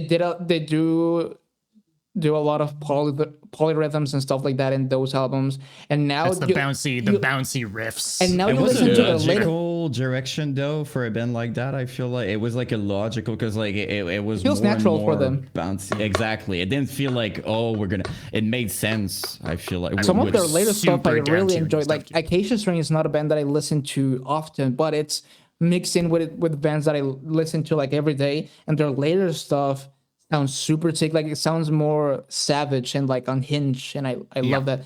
It sounds like that like early metalcore kind of like converged stuff, but more with a little bit of a death metal edge to it, and I love that. 1000%. Yeah, they went kind of grindy on some stuff. Like just faster, more fast beats, some blast beats vocals. Even and stuff. And it all sounds like it's something that came natural for them, which is something that I love. It sounds raw and real. Like the production of some of their latest albums, it's not the greatest, to be honest. Some of that I say it's kind of bad, but it sounds so hard that it's like, dude, I'll take it. Like one of my favorite albums of all time has fairly bad production, which is Non So Vile by Cryptopsy. And I listened to that album still 10 years after I discovered it. It's part of the charm, right? Yeah, I think I often talk about this specifically when it comes to Acacia Strain. I think some of their less produced stuff is some of the stuff that hits the hardest. Like they have demos of like Terminated and The Hill Have Eyes that I find sound so much better than the studio versions on Continent. And it's really just like the difference between like a super raw recording that's kind of shitty versus like super produced. It sounds good, but it just, I don't know, to me it hits different. I think if you can find a good balance, especially in this kind of aggressive music, if you can find a good balance between like the mix sounding raw and nasty and dirty, but also being able to be listenable, because there's a point where either it sounds like you're recording a tin can, and other times where it sounds like, I don't know, it sounds like robots. If you can find that perfect middle ground, because I think that's a little bit what Non So Vile did, because if you listen to the previous albums, Blasphemy Made Flesh and the Ungentle Exhumation EP, those sound a little bit too rough. And the songwriting is also not as great as it was in Non So Vile. Non So Vile is a no skips album. Mm-hmm. And it's what? Oh, sorry, but it's just like my best example is that like every week, like almost every day, I'm listening to the first Suicide Silence EP, and I fully remember when I did my Suicide Silence video, Mitch was just like that was crap, you know what I mean? Like that was like just recorded like that and whatever. And to me, the sound of that, the way it is, the aggression, the rawness of everything, the drum being a little sloppy, but it like the sound of that to me it helped is it sound exactly more unhinged, because the drums had a little bit of that sloppiness. If someone could point me like, what's your favorite deathcore Suicide Silence EP? My personal favorite topic. The only thing that's missing, the only thing is I love hardcore parts in deathcore. And they don't have hardcore parts. That's the only thing missing. But it was so sick. So the rawness. I was talking about the Doom EP. It's still pretty raw, and even the first Chelseagun EP, one of my favorite thing, super raw. But they hold up. They do, and then you hear sometimes the same songs produced afterwards with like in a bigger studio, and I'm like, it's losing a bit of the aggression. Also, Dead in My Arms by Carnifex also holds up so well. Like the snare in that album, I remember when I first heard Light to My Face. Also, Carnifex was also one of the bands that I listened to the most in middle school, and when I listened to Light to My Face for the first time, I was like, yes, this is that was what I was looking for, because also that intro riff informs a lot of my riffing style nowadays. And now I talk to Corey almost every day, and it's like it's so crazy for me because it's one of the bands that inspire me the most to like play music, and now it's so weird. But also going back. So then, what are your thoughts on the re-recording? I didn't think it was bad. Like, because I didn't think it was like super clean produced, but still prefer the original one. I think it's good that they kept some of like the elements that made it good back in the day. I did like what was it, Adam's feature? Yeah, it was pretty good. Adam from xTheYan now, sadly. Yeah, but it's fuck people. It's like sometimes it's rare that I prefer a re-recording personally. If I'm on it, like very rare. I'm not sure it happened in my life. I know there's probably like a part of like nostalgia and stuff like that. But do you want to know the funny thing? And we had this conversation a few times. Is for us, it's raw, but for them back then, they were trying to have the best sound possible. That's the funny thing, you know. Like for us, it's just like, oh my god, it's so raw and good. But for them, it was just like unless you were playing black metal, then you were deliberately going for like the worst sound possible. Yes, but I'm sure all the bands we're mentioning, they were trying to have like the best sound they could with what they had, right? I guess they were finding like the perfect like middle ground back then, and now that's like they were finding the sweet spot, and they found it, and now people went way ahead of that, and then they gotta like get back to it.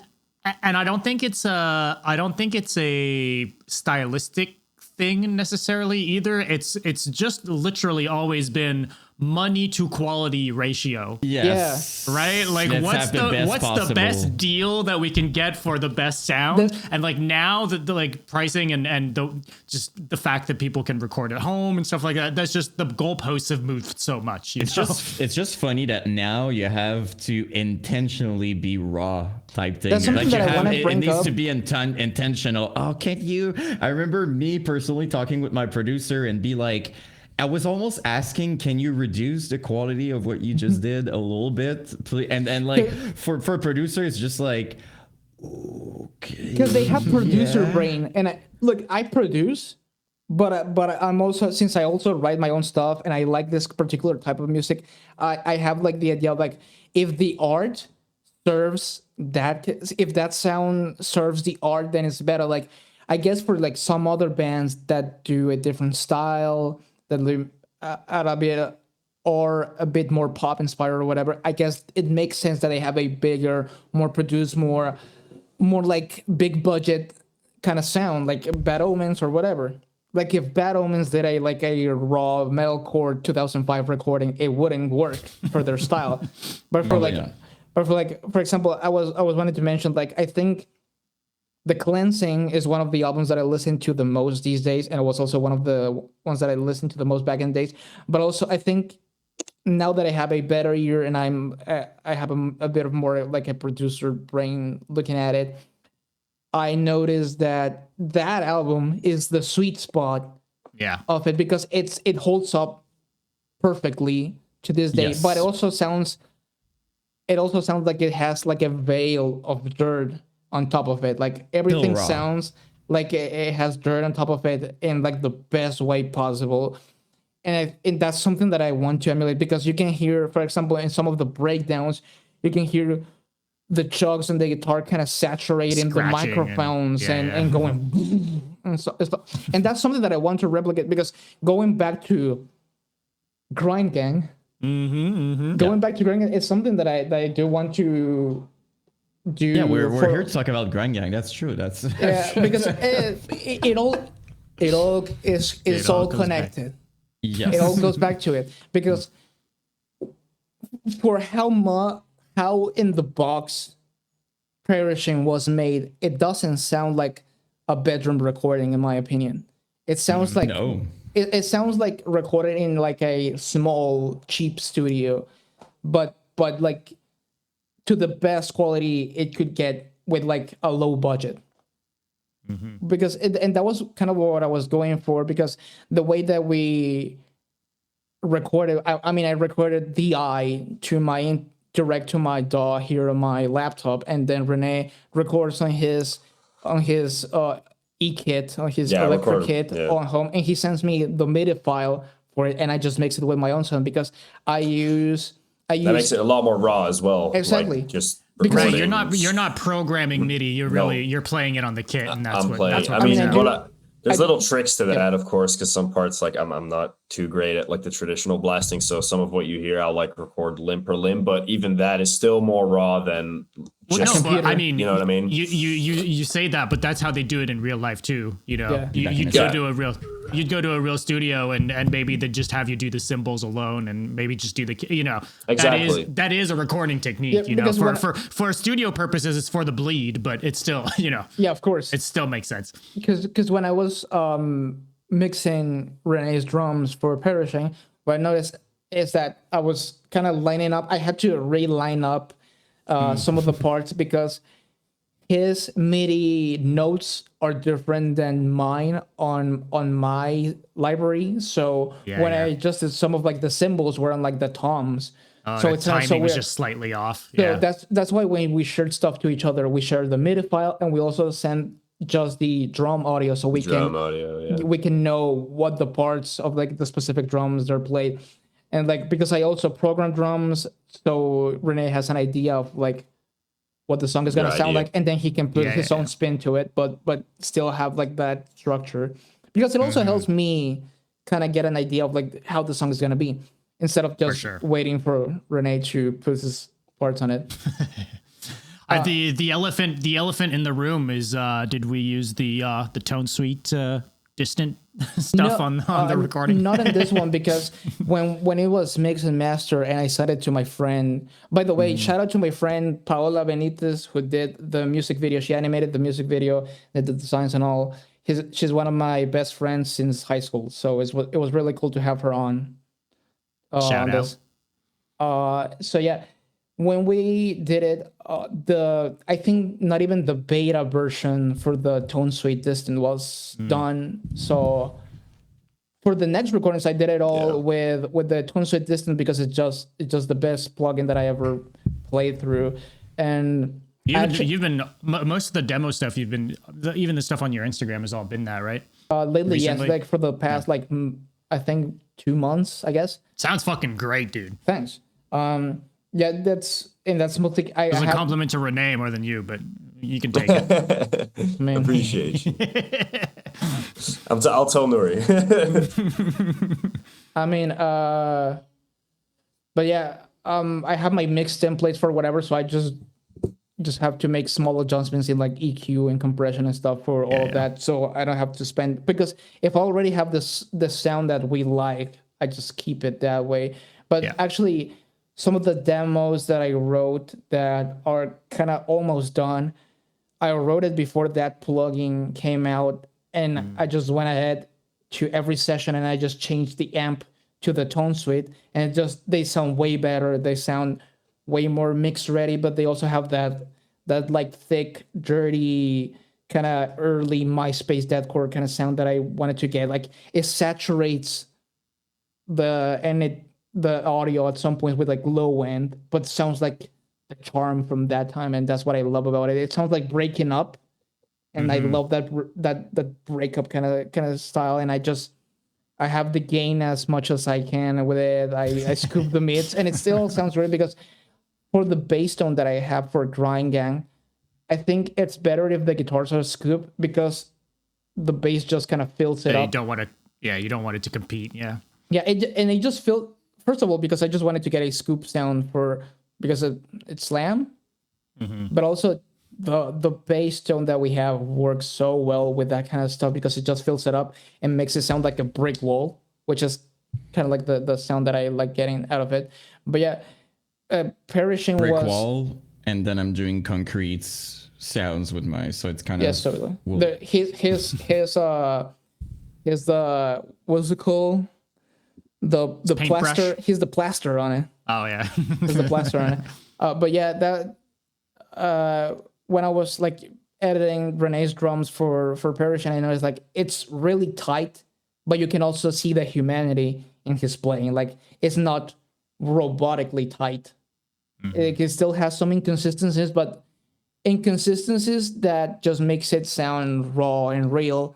And what I use for MIDI drums right now is Easy Drummer 2 by Toontrack, which is not even the latest version, but I just have the sound that I like from it. And I just went ahead through each cymbal and each piece of the drum kit, and I just edited to where I got the sound that I like. I got the snare that I wanted, and I also do a bunch of stuff to it, so it sounds more like the snare has a bunch of distortion and saturation on it, and it has the 500 hertz part of it boosted hard, way up, yeah. which is actually one of the frequencies that most producers will tell you to cut out. And I'm like, I'm boosting it. Like on the guitars, I'm boosting 400 hertz, which is like low mids, when most people would cut that so they don't get too much low in saturation. I'm like, I'm boosting that.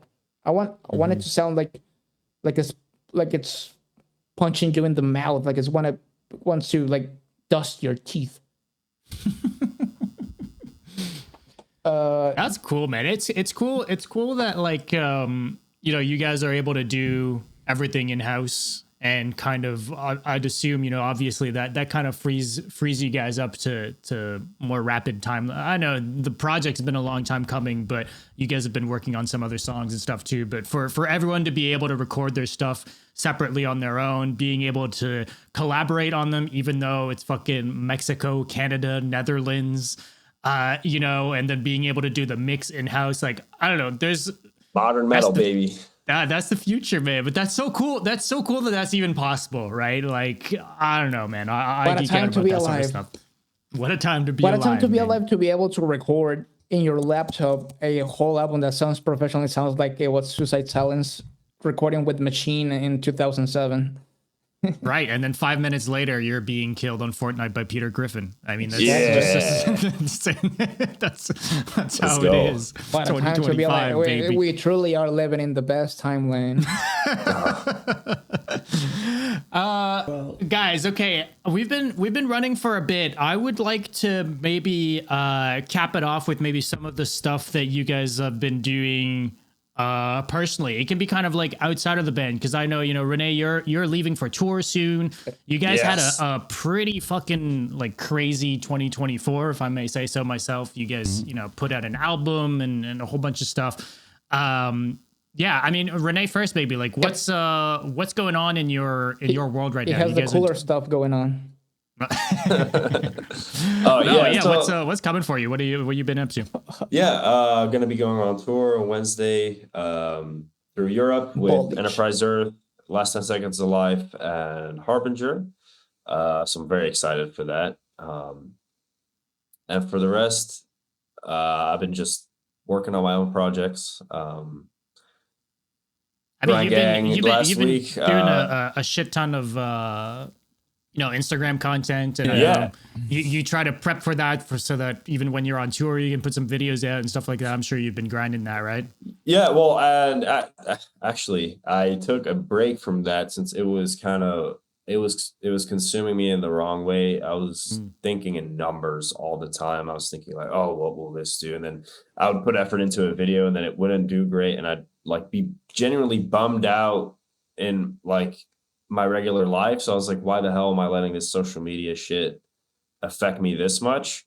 So, I mean, the guys knew. They were like, where the hell is he? Like last couple of days, like I deleted everything. Yeah. Like I'm taking a break from this shit because it's not healthy how I was doing it. So now I'm like gonna post when I want to post. I'm gonna post the things that I enjoy posting and not focus on every day like, oh, what I need to force myself to be creative and like do this. I mean, some of the videos worked out great, like the South Park one, but that like literally will take me. I'll like lay somewhere and I'll just like think. And that like process, I'm like, yeah, it's not worth the it's not anxiety like, every single day for the plus, next upload. man, it's likes, it's internet clout. In the end of the day, it's worth nothing when you die. So I'm like, I gotta focus on doing fun things with family and my significant other. So yeah, haven't been grinding out the videos the last couple of weeks, but I had like of course throughout December I was very focused, and it obviously has its positives, you know. It can be fun, but it was not the last 2-3 weeks. So I was like, all right, I'll come back when I'm feeling ready. And you had to prep for tour, I'm sure, and all that stuff too, right? Yeah, dude. I mean, yeah, there was other things going on, and yeah, I was just focusing on positive things, reconnecting. I'm a big nature guy, so that's another thing going on in my life. I like, oh yeah, I love going out into nature, and just getting away from electronics. I love working out. That's also a big thing I'm always doing. I was in the gym, always taking supplements and trying new shit. So grind gang, baby. Yeah, man. Gotta keep grinding my gangling. Keep grinding it. That's how it be. Oh, Dead Hunter. If I'm at the merch and you see me around, come say hi.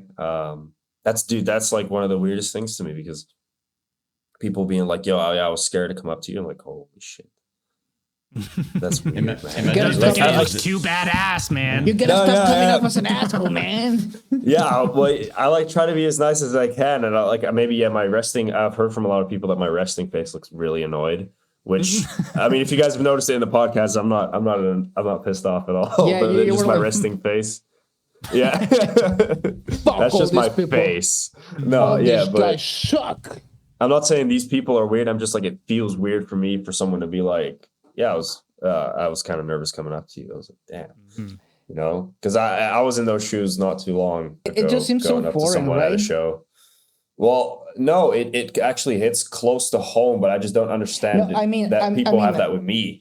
I'm like, who the fuck am I? I mean, it feels close to home, feeling like that, like I'm nervous to go up and say hi to this person, yes. But also feels so foreign to be on the other side of that, to be like, someone was afraid to come up to me. I'm like, because I'm not that guy, dude. That I can relate. I can relate to. I receive like huge messages of people being like, "Hey, listen, every time someone says like I'm a fan, I'm like, fan of what? Like I'm doing videos and I'm talking on the internet. Like a fan of what exactly? You know, makes sense that they're a fan of me. Fuck off, boy. It's striking good looks, baby. Own it. You gotta own it. I roast girls and then play drums, like yeah, you know. It's like it's flattering, but it's just like it's flattering, yeah. But it's I'm overcompensating. I'm like, oh yeah, I like always switch the talk around to other people. I'm like, so yeah, where are you from? How you been? What are you doing next week? What's your job? How are you working? And people are like, oh, this is not how I imagine this conversation to go at all. And I'm just like asking, like, oh, that's so sick. And I'll like talk to people. That's what I love about going to shows. So that's why I'm excited to go on tour as well. It's just talking to people. Did you love dressing up like a wolf? That's sick, man. Dude, yeah, I mean, whatever you're into, bro. Like, I love talking to people and seeing their, seeing a little bit into their lives. So, but yeah, so that's what I got coming up for the next for the next little while. So, gonna be a good one.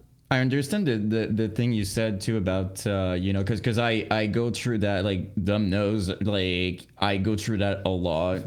Boy, do I know. Yeah, with content, like every single time, honestly, in my life, every single time I'm trying to relax, I'm feeling guilty not to be producing content or doing something every single time, even if it makes no sense. I just work something like 90 hours in my week. I should be allowed to take a little time, but every single time I'm like, no, Yeah, could be doing that every time. I cannot, like, I'm gonna tell myself today I'm not doing anything. 5 minutes later, You I'm get like the building itch. a script. I'm working on music while working on a script and doing something else. I'm like, oh shit, that would be a good reel. I should do that and that. Yeah, And dude. you get caught up real quick because people who are not doing content are gonna tell you like, well, just stop caring if a video does. Yeah, it's easy to say, but like when you're in it and you post, unfortunately you get used to a certain amount of whatever, and it sounds stupid, a certain amount of views, like, and whatever, and it becomes your new metric to know if you did something good or not. Especially Yeah. when there's money And- involved. Yeah, so yeah. if you're good with something, if you produce something and you're really proud, even if you don't want to have expectations, you have some because you worked super hard. So you're like, Yeah. you have an image of it should do at least like that. So when it doesn't, it's kind of one of those things, and you feel the urge of doing something good soon because like that what you just did wasn't super, so you feel like you have to get back to work and do something better, like if you had like the worst boss. I'm my worst own boss out of every single job I could have ever had. I'm the harshest is me personally, is like No breaks, dude. You'll be at Lair like 11:30 trying to sleep, and you're like, nah, fuck off. Go get inspired right Dude, now. Like, you're ain't resting. the amount of time that I'm like, why am I working right now? It's like it's 3 a.m. I'm taking notes and stuff. I'm like, can you just like relax like a normal human being and just like watch something? No. That would be great. Yeah, like sometimes So, I make him bulk the content for like the week, because initially when I started like putting effort into posting into Instagram, it was like literally 10 minutes before I posted it. And now I bulk make it because it is a lot more relaxing better. to just be able to post it in the week and not worry about what you're gonna do. But right now I'm like I make my content in bulk, and then I'm like free for the rest of the day, and I'm relaxing. I'm like I should be writing rails. I should be getting like more grind gang demos, or I like should be like preparing for like the next YouTube video or whatever. There's always something else, right? There's always that something could be else. done. There's no end, and the goalpost will always move. Like, I too. cannot So- relax until I start an hour of the day, because it's like 9-10 p.m. It's like my cutoff time. Like unless I'm like really inspired and really in the zone, I'm like, you gotta stop here, go get dinner, watch TV for a little bit, or play a video game for a little bit, and then go to sleep. I can't do that, dude. I got too much energy, so I gotta go on a run or something. Like if I'm Gym like, run, if, something like Well, that. I cannot go if in a I'm run working, at I'm like, night here, so that's fair enough. that's different. That's yeah, another. different. I had to Yeah. like lower my own energy to be able to, like, because I did stop going to the gym for a little bit because of the situation. Get And back in there. I gotta get back. I gotta lock in, Yeah. man. Because I was doing so well. Like I had like 7 consistent months of like not missing. Like I'd miss a day of two before like things outside my control. But I was really consistent. I was really making good progress. And now for the last 2 months, I had to drop off. And I also mainly because I had to like help the financial situation at home. So I just had to like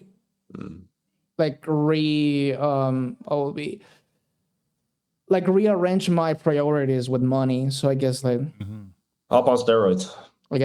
yeah. That's all I can That's say. a good And advice. then you'll be able to run out at night. Yeah. No, You're I can't really because it's jacked. dangerous. It's dangerous. Yeah, but if you're really jacked, Yeah, maybe. They'll gun me down, man. They'll gun me down. Those muscles ain't bulletproof, boy. Yeah. Yeah. That doesn't make And the a worst part of difference it is gonna be like 14-year-old kids that are gonna be gunning me down. So No, it's a different kind of. I remember when I first got in Mexico, like the friends because I was living at a friend's place, they would have to repeat me like several times. Yan, please remember you're not in Canada right now. Like, because I would go to a place and I had my card, but I would keep a lot of money on me. So I would pay somewhere and I would just like take this like the stash of money like big like that and just pay like, and they would be like, Yan, like you have to stop doing stuff like you cannot, you don't. To be fair, bring even doing that here ain't the best look anyway. So, but to be fair, here in the small city, I think I could do that all day. Like I wouldn't be scared here, but over there, I was like shook when you told me. Yeah, I was it took me time to drive because, with all due respect, people were crazy there driving. I've never seen that in my life.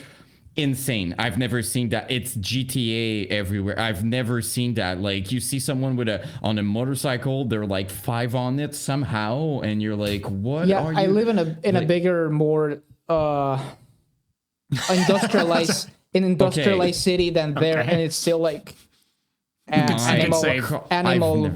animal traffic. Yeah, I've never seen that, but at some point I was a little. It's very important. A little more comfortable. So I was driving in short distances, and they would told me, when you see this kind of car and stuff like that, you don't no matter what they do, you don't you're not mad. You don't. You know, like there was specific cars. You know, they were just like, you don't. If you see a pickup truck, don't honk. It was like, you don't do that. Like it's probably it might cartel. end up don't honk. badly. Exactly. So it's stupid, but I had to learn a lot of things that like here you do and it doesn't matter, but over there it was different. So like it is a different reality is what I'm saying. Yep. You know, it's not only what you hear in movies and stuff like it is true. Like it's a different Mexico reality. Is colored sepia with a sepia filter on it. Like it's kind of orange here. Mm-hmm. So it's like, and especially me, I'm always gonna remember like real quick. It was my last day, and we were going to the airport, and they have some stops where they check, right? You have to stop your car and they check. And I remember I was sleeping, so when I woke up, we don't have that here, just for context, but I woke up and there's a dude with like an assault rifle in the window, just going like bang, bang, bang. And I woke up to that, and I'm just in my mind, I'm like, oh, that's it. We're dead. Like that's the end here. And he's like really kind of pissed, but I don't speak Spanish very well, so I don't understand anything. So I'm just always looking at her, but I can tell he's pissed that I'm kind of looking away from so I'm just like, can you just and then if you were in Yucatan with their horrible fucking accent, you couldn't understand either, even if you had perfect Spanish. I mean, I can understand them most of the time. Yeah, so I couldn't. So she, at the end, she was just like, "Hey," he finally just kind of eased off, you know, like, cause I kind of understand. He sees like face tattoos, everything, and in her car, and he's not from here. I had my laptops, and so it was just like, who's that? But I was just like, it's terrifying when you cannot communicate and you're in a situation. I was just like, I don't know what to do. I was trying to point. I was trying to point at the laptop, meaning like I was just working here. I don't know what to do. So it's a different reality. And yeah, I just working on my laptop. Yeah, they would have to tell me several times, you're not home. You know, you're not where you are usually. It's a different reality. Locking again. You're not home anymore. I understand. Yeah, you going for a walk at 3 a.m. is a different thing. Yeah, like, and even in the neighborhood I live in, like it used to be like I could go walk my dog like at 9 p.m. Like it wouldn't be too bad because I don't live in like a super nice neighborhood, but it's like people don't really used to not really get mugged here because there's every 3 or 4 houses it's from like people involved with the cartel, but like the good families, so they wouldn't mug people here because you don't know who you're dealing with. So you're like, I just want to get his wallet, and now my whole family is dead. So But currently, keep your enemies close. Yeah. When they started moving out to this neighborhood, it started getting a lot safer because it used to be like the top 3 neighborhoods in my town where they steal the most cars, and now it dropped to like under people 20. Are scared. They're just like, I'm not going there. And now it's a little different because there's currently a cartel war going on. Yeah, different reality. So now it's like you can't go at night like anywhere. Like you shouldn't. Yeah, it's a different situation though. Like if there's this is a how to put it. This is a very particular situation. Very it's not like that always. Less of the norm. Yeah, that's how the norm is. It's very sort of like we are used to like every now and then there will be like a shooting, like a drive-by or whatever. But it's usually if you keep your nose clean and you stay out of like those circles that you were usually like safe.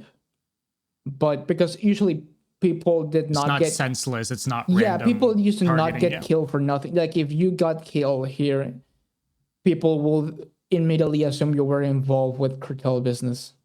Mm-hmm. But right now, they won't go out of their way if you're just minding your, especially since the cartel will actually punish those who were mugging random people and killing random people. Like not honorable even for the crooks. Yeah, I think a year ago there was a sudden wave, like in a weekend, a bunch of like 15 people got kidnapped in like one weekend, and actually I think the police was involved in that, and then the cartel was the ones that helped free those people, and they put up some cards in the city, like some cardboards, like signs, some big signs on the city telling like that we don't allow kidnapping in our territory or whatever.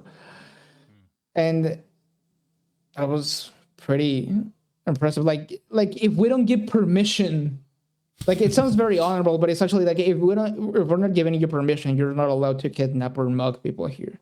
Like we do stuff like that. We're the one doing stuff like that. You don't. Like you can't bully my brother. Only I can. Exactly. Yeah, exactly. That's which was cool, but right now it's like we are in charge of the bad things happening. You're not. Exactly. Now I gotta get out of here. That's what happens. Yeah, stay safe, dude. Be careful. I mean, so between all that stuff going on, what's been going on with you? What you've got? What do you got coming up? Well, mostly just keep doing content on Instagram and YouTube as I've been. It's a little less exciting than Rene's stuff.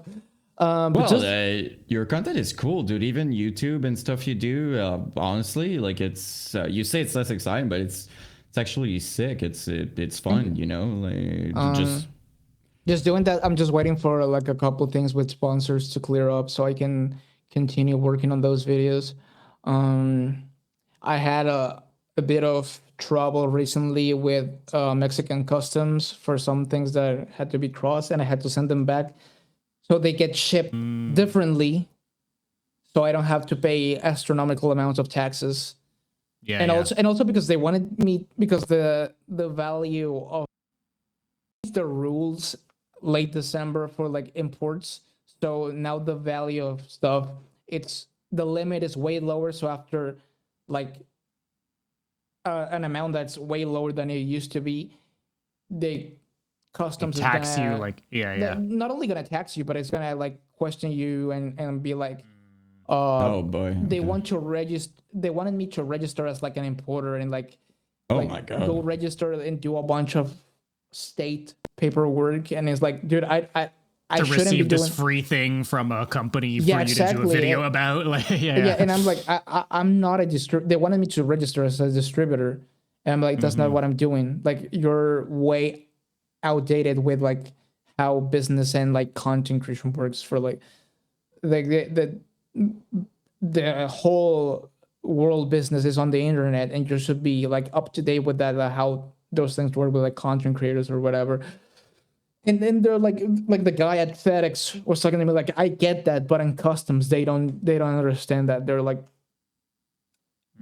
way out of date with that. But yeah, other than that, I'm just gonna keep posting my stuff and keep working on grinding. I have like 6 other demos that we have to like get and I need to finalized. catch up with my vocals as well. We have Yeah, a new song I need to do on it. But I was waiting though, because we were waiting for kind of a final version. Because sometimes what happened is I can do something, but when Rene adjusts some, like it's changing my whole, like the pattern I was doing or whatever. So it's just like I think for like the demo that we're doing right now, the main like chorus thing is gonna be the same. I love that you were doing like the rhythm according to that particular part with the vocals, and you were doing your signature croaks, which I love. Yep, I'm doing a lot of those. Like I have like my mouth is closed, I'm opening up, and it's kind of the concrete type of just like I love that. I like doing. Yeah, I'm doing a lot of I'm also those. gonna be figuring out where I can put my own vocals to. We're gonna could be we need to figure that out where. Yeah, just a little bit, just to spice it up a little bit. But yeah, working on. But it's not a big deal. Also, if I do like a full take, you can worst case like you remove one of the part and you put your. It's no big deal too. So we'll figure that out. Yeah, but just that kind of arranging some feature vocals on the next couple singles with some very exciting guests. Yep. That have already. You guys just going like single by single type thing, or are you guys kind of thinking about maybe an album or EP down the line? Depends on how many. An album of 45 songs. How many demos I can get in the next 2 months. Maybe we'll determine if we make an album or an EP. But what I would like to do is go ahead and be releasing singles and make the publicity cycle of it for like a month and a half to 2 months, and then release the next single and like have something visual to go along with it. Maybe even just a simple visualizer of it, or like an edit. I like the way that, for example, Distant did it early on, or also Psycho Frame, where they did like anime edits with like just like brutal scenes of it. It's something that I've been speaking to a friend actually who does all the audio and visual work for one of the big soccer teams in Mexico. So I was thinking to him if he could do something like that. He's like, "Oh yeah, that's super easy. Just compile the clips for me, and I can get it to you." I was thinking get a soccer edit for the next song. It will be so funny. That would be so honestly. Just like horrible injuries. I have in my mind. I have injuries and goals. That's it. Pig squeals with a goal. That would be. Oh yes. But yeah, for like demos that we have already like mostly done is we already have like 5 other songs, 2 of which connect, which I wanted to release them together. Oh, cool. Yeah. And because one of them is really short, so I think it makes more sense if we release them like that. Yeah. But yeah, like I've been working with more companies. It seems like it's been lining up, but I have to like reassess how I want to go about them, considering the current situation with Mexican customs. Fuck the Mexican government. And yeah, I'm just kind of riding the wave right now. Just it's really crazy what's been going on the last couple months. Like before like July, I think, for 2024, I did not make that much content for Instagram. I just will kind of like post clips from my YouTube channel and just put it there, and they will get like a couple views. And it was just to promote my YouTube videos. And now I do completely different content for it, and it has worked so well. And in the last one a day for the longest time now. Yeah, I've been doing like for like 5 months, at least one a day. Like I've missed a couple of days. Like I didn't post anything today. But it's a lot of content, and that's how I found you. I'm always gonna remember. Like I was laughing. It's the face you're making as you're playing that I was just like, "What is that? Like what is happening?" It's baptized as the donkey stare now. Donkey stare. Okay, I fuck with it. It was perfect, you know. Like the first time I saw it, I was just like, with the face and the like, since your ends are, they're moving fast, but you're not moving at all. I think that's it just goes like, it was amazing. You have to keep your mouth open. You got a little more. Yeah. More of the tism there.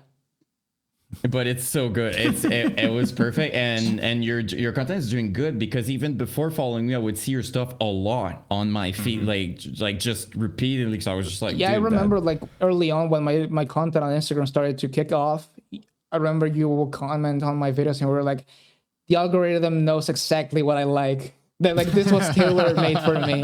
yeah, that's what I said. I'm like, I want And at more that of time, this. actually, when I started posting that content, the algorithm kind of started to adjust to that, and that's when they started showing me your stuff. That's funny though. It's true. Yeah, when you fall in a little bit, now you get all the. And now we're great friends, and we're in a band together.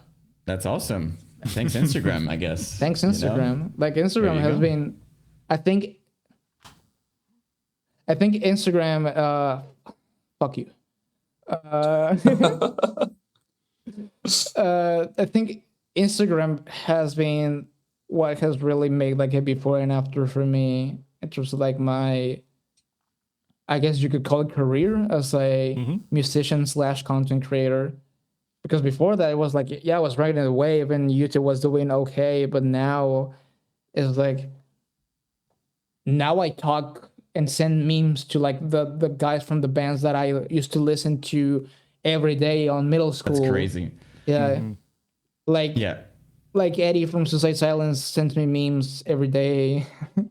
And It's kind of the same wild situation that we're in with the podcast, with my channel, with the content that we do. Like sometimes I say, like every single time I'm sending them something and I'm like, what is happening right now? I think this morning you sent me like, I think Cattle Decapitation is following the podcast now and stuff. So it's really humbling, like the amount of moments like that, you know. Like I post a cover of freaking Chelsea Green and then Alex is commenting, and so I'm just like, what the hell is happening? I'm trying to think always about like me at 15, how would have like same. trip type time. I'm always kind of going back and like, oh my god, I would have just like, I think it's, you know. for me, when it started to like move in that direction, it was like, well, why me?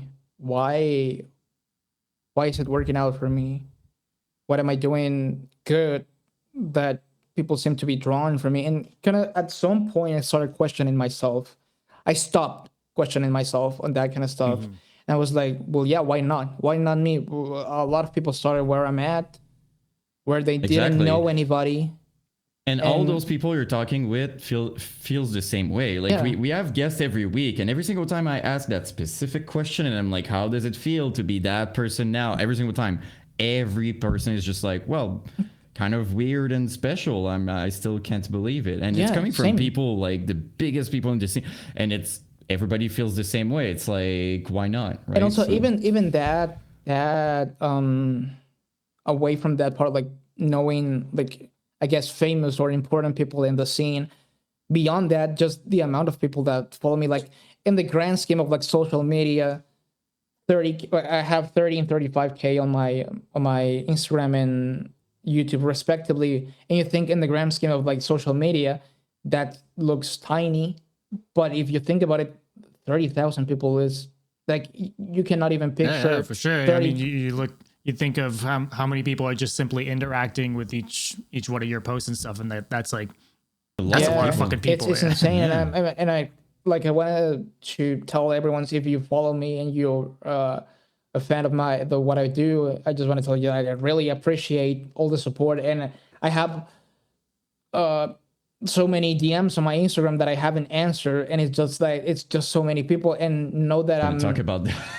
and like, I know, I just want to tell people that I don't take anyone for granted. And if I haven't answered to your particular DM, or if I left you on red, there's nothing personal. It's just that sometimes it's just too much for me, and it's something that I never had to deal with.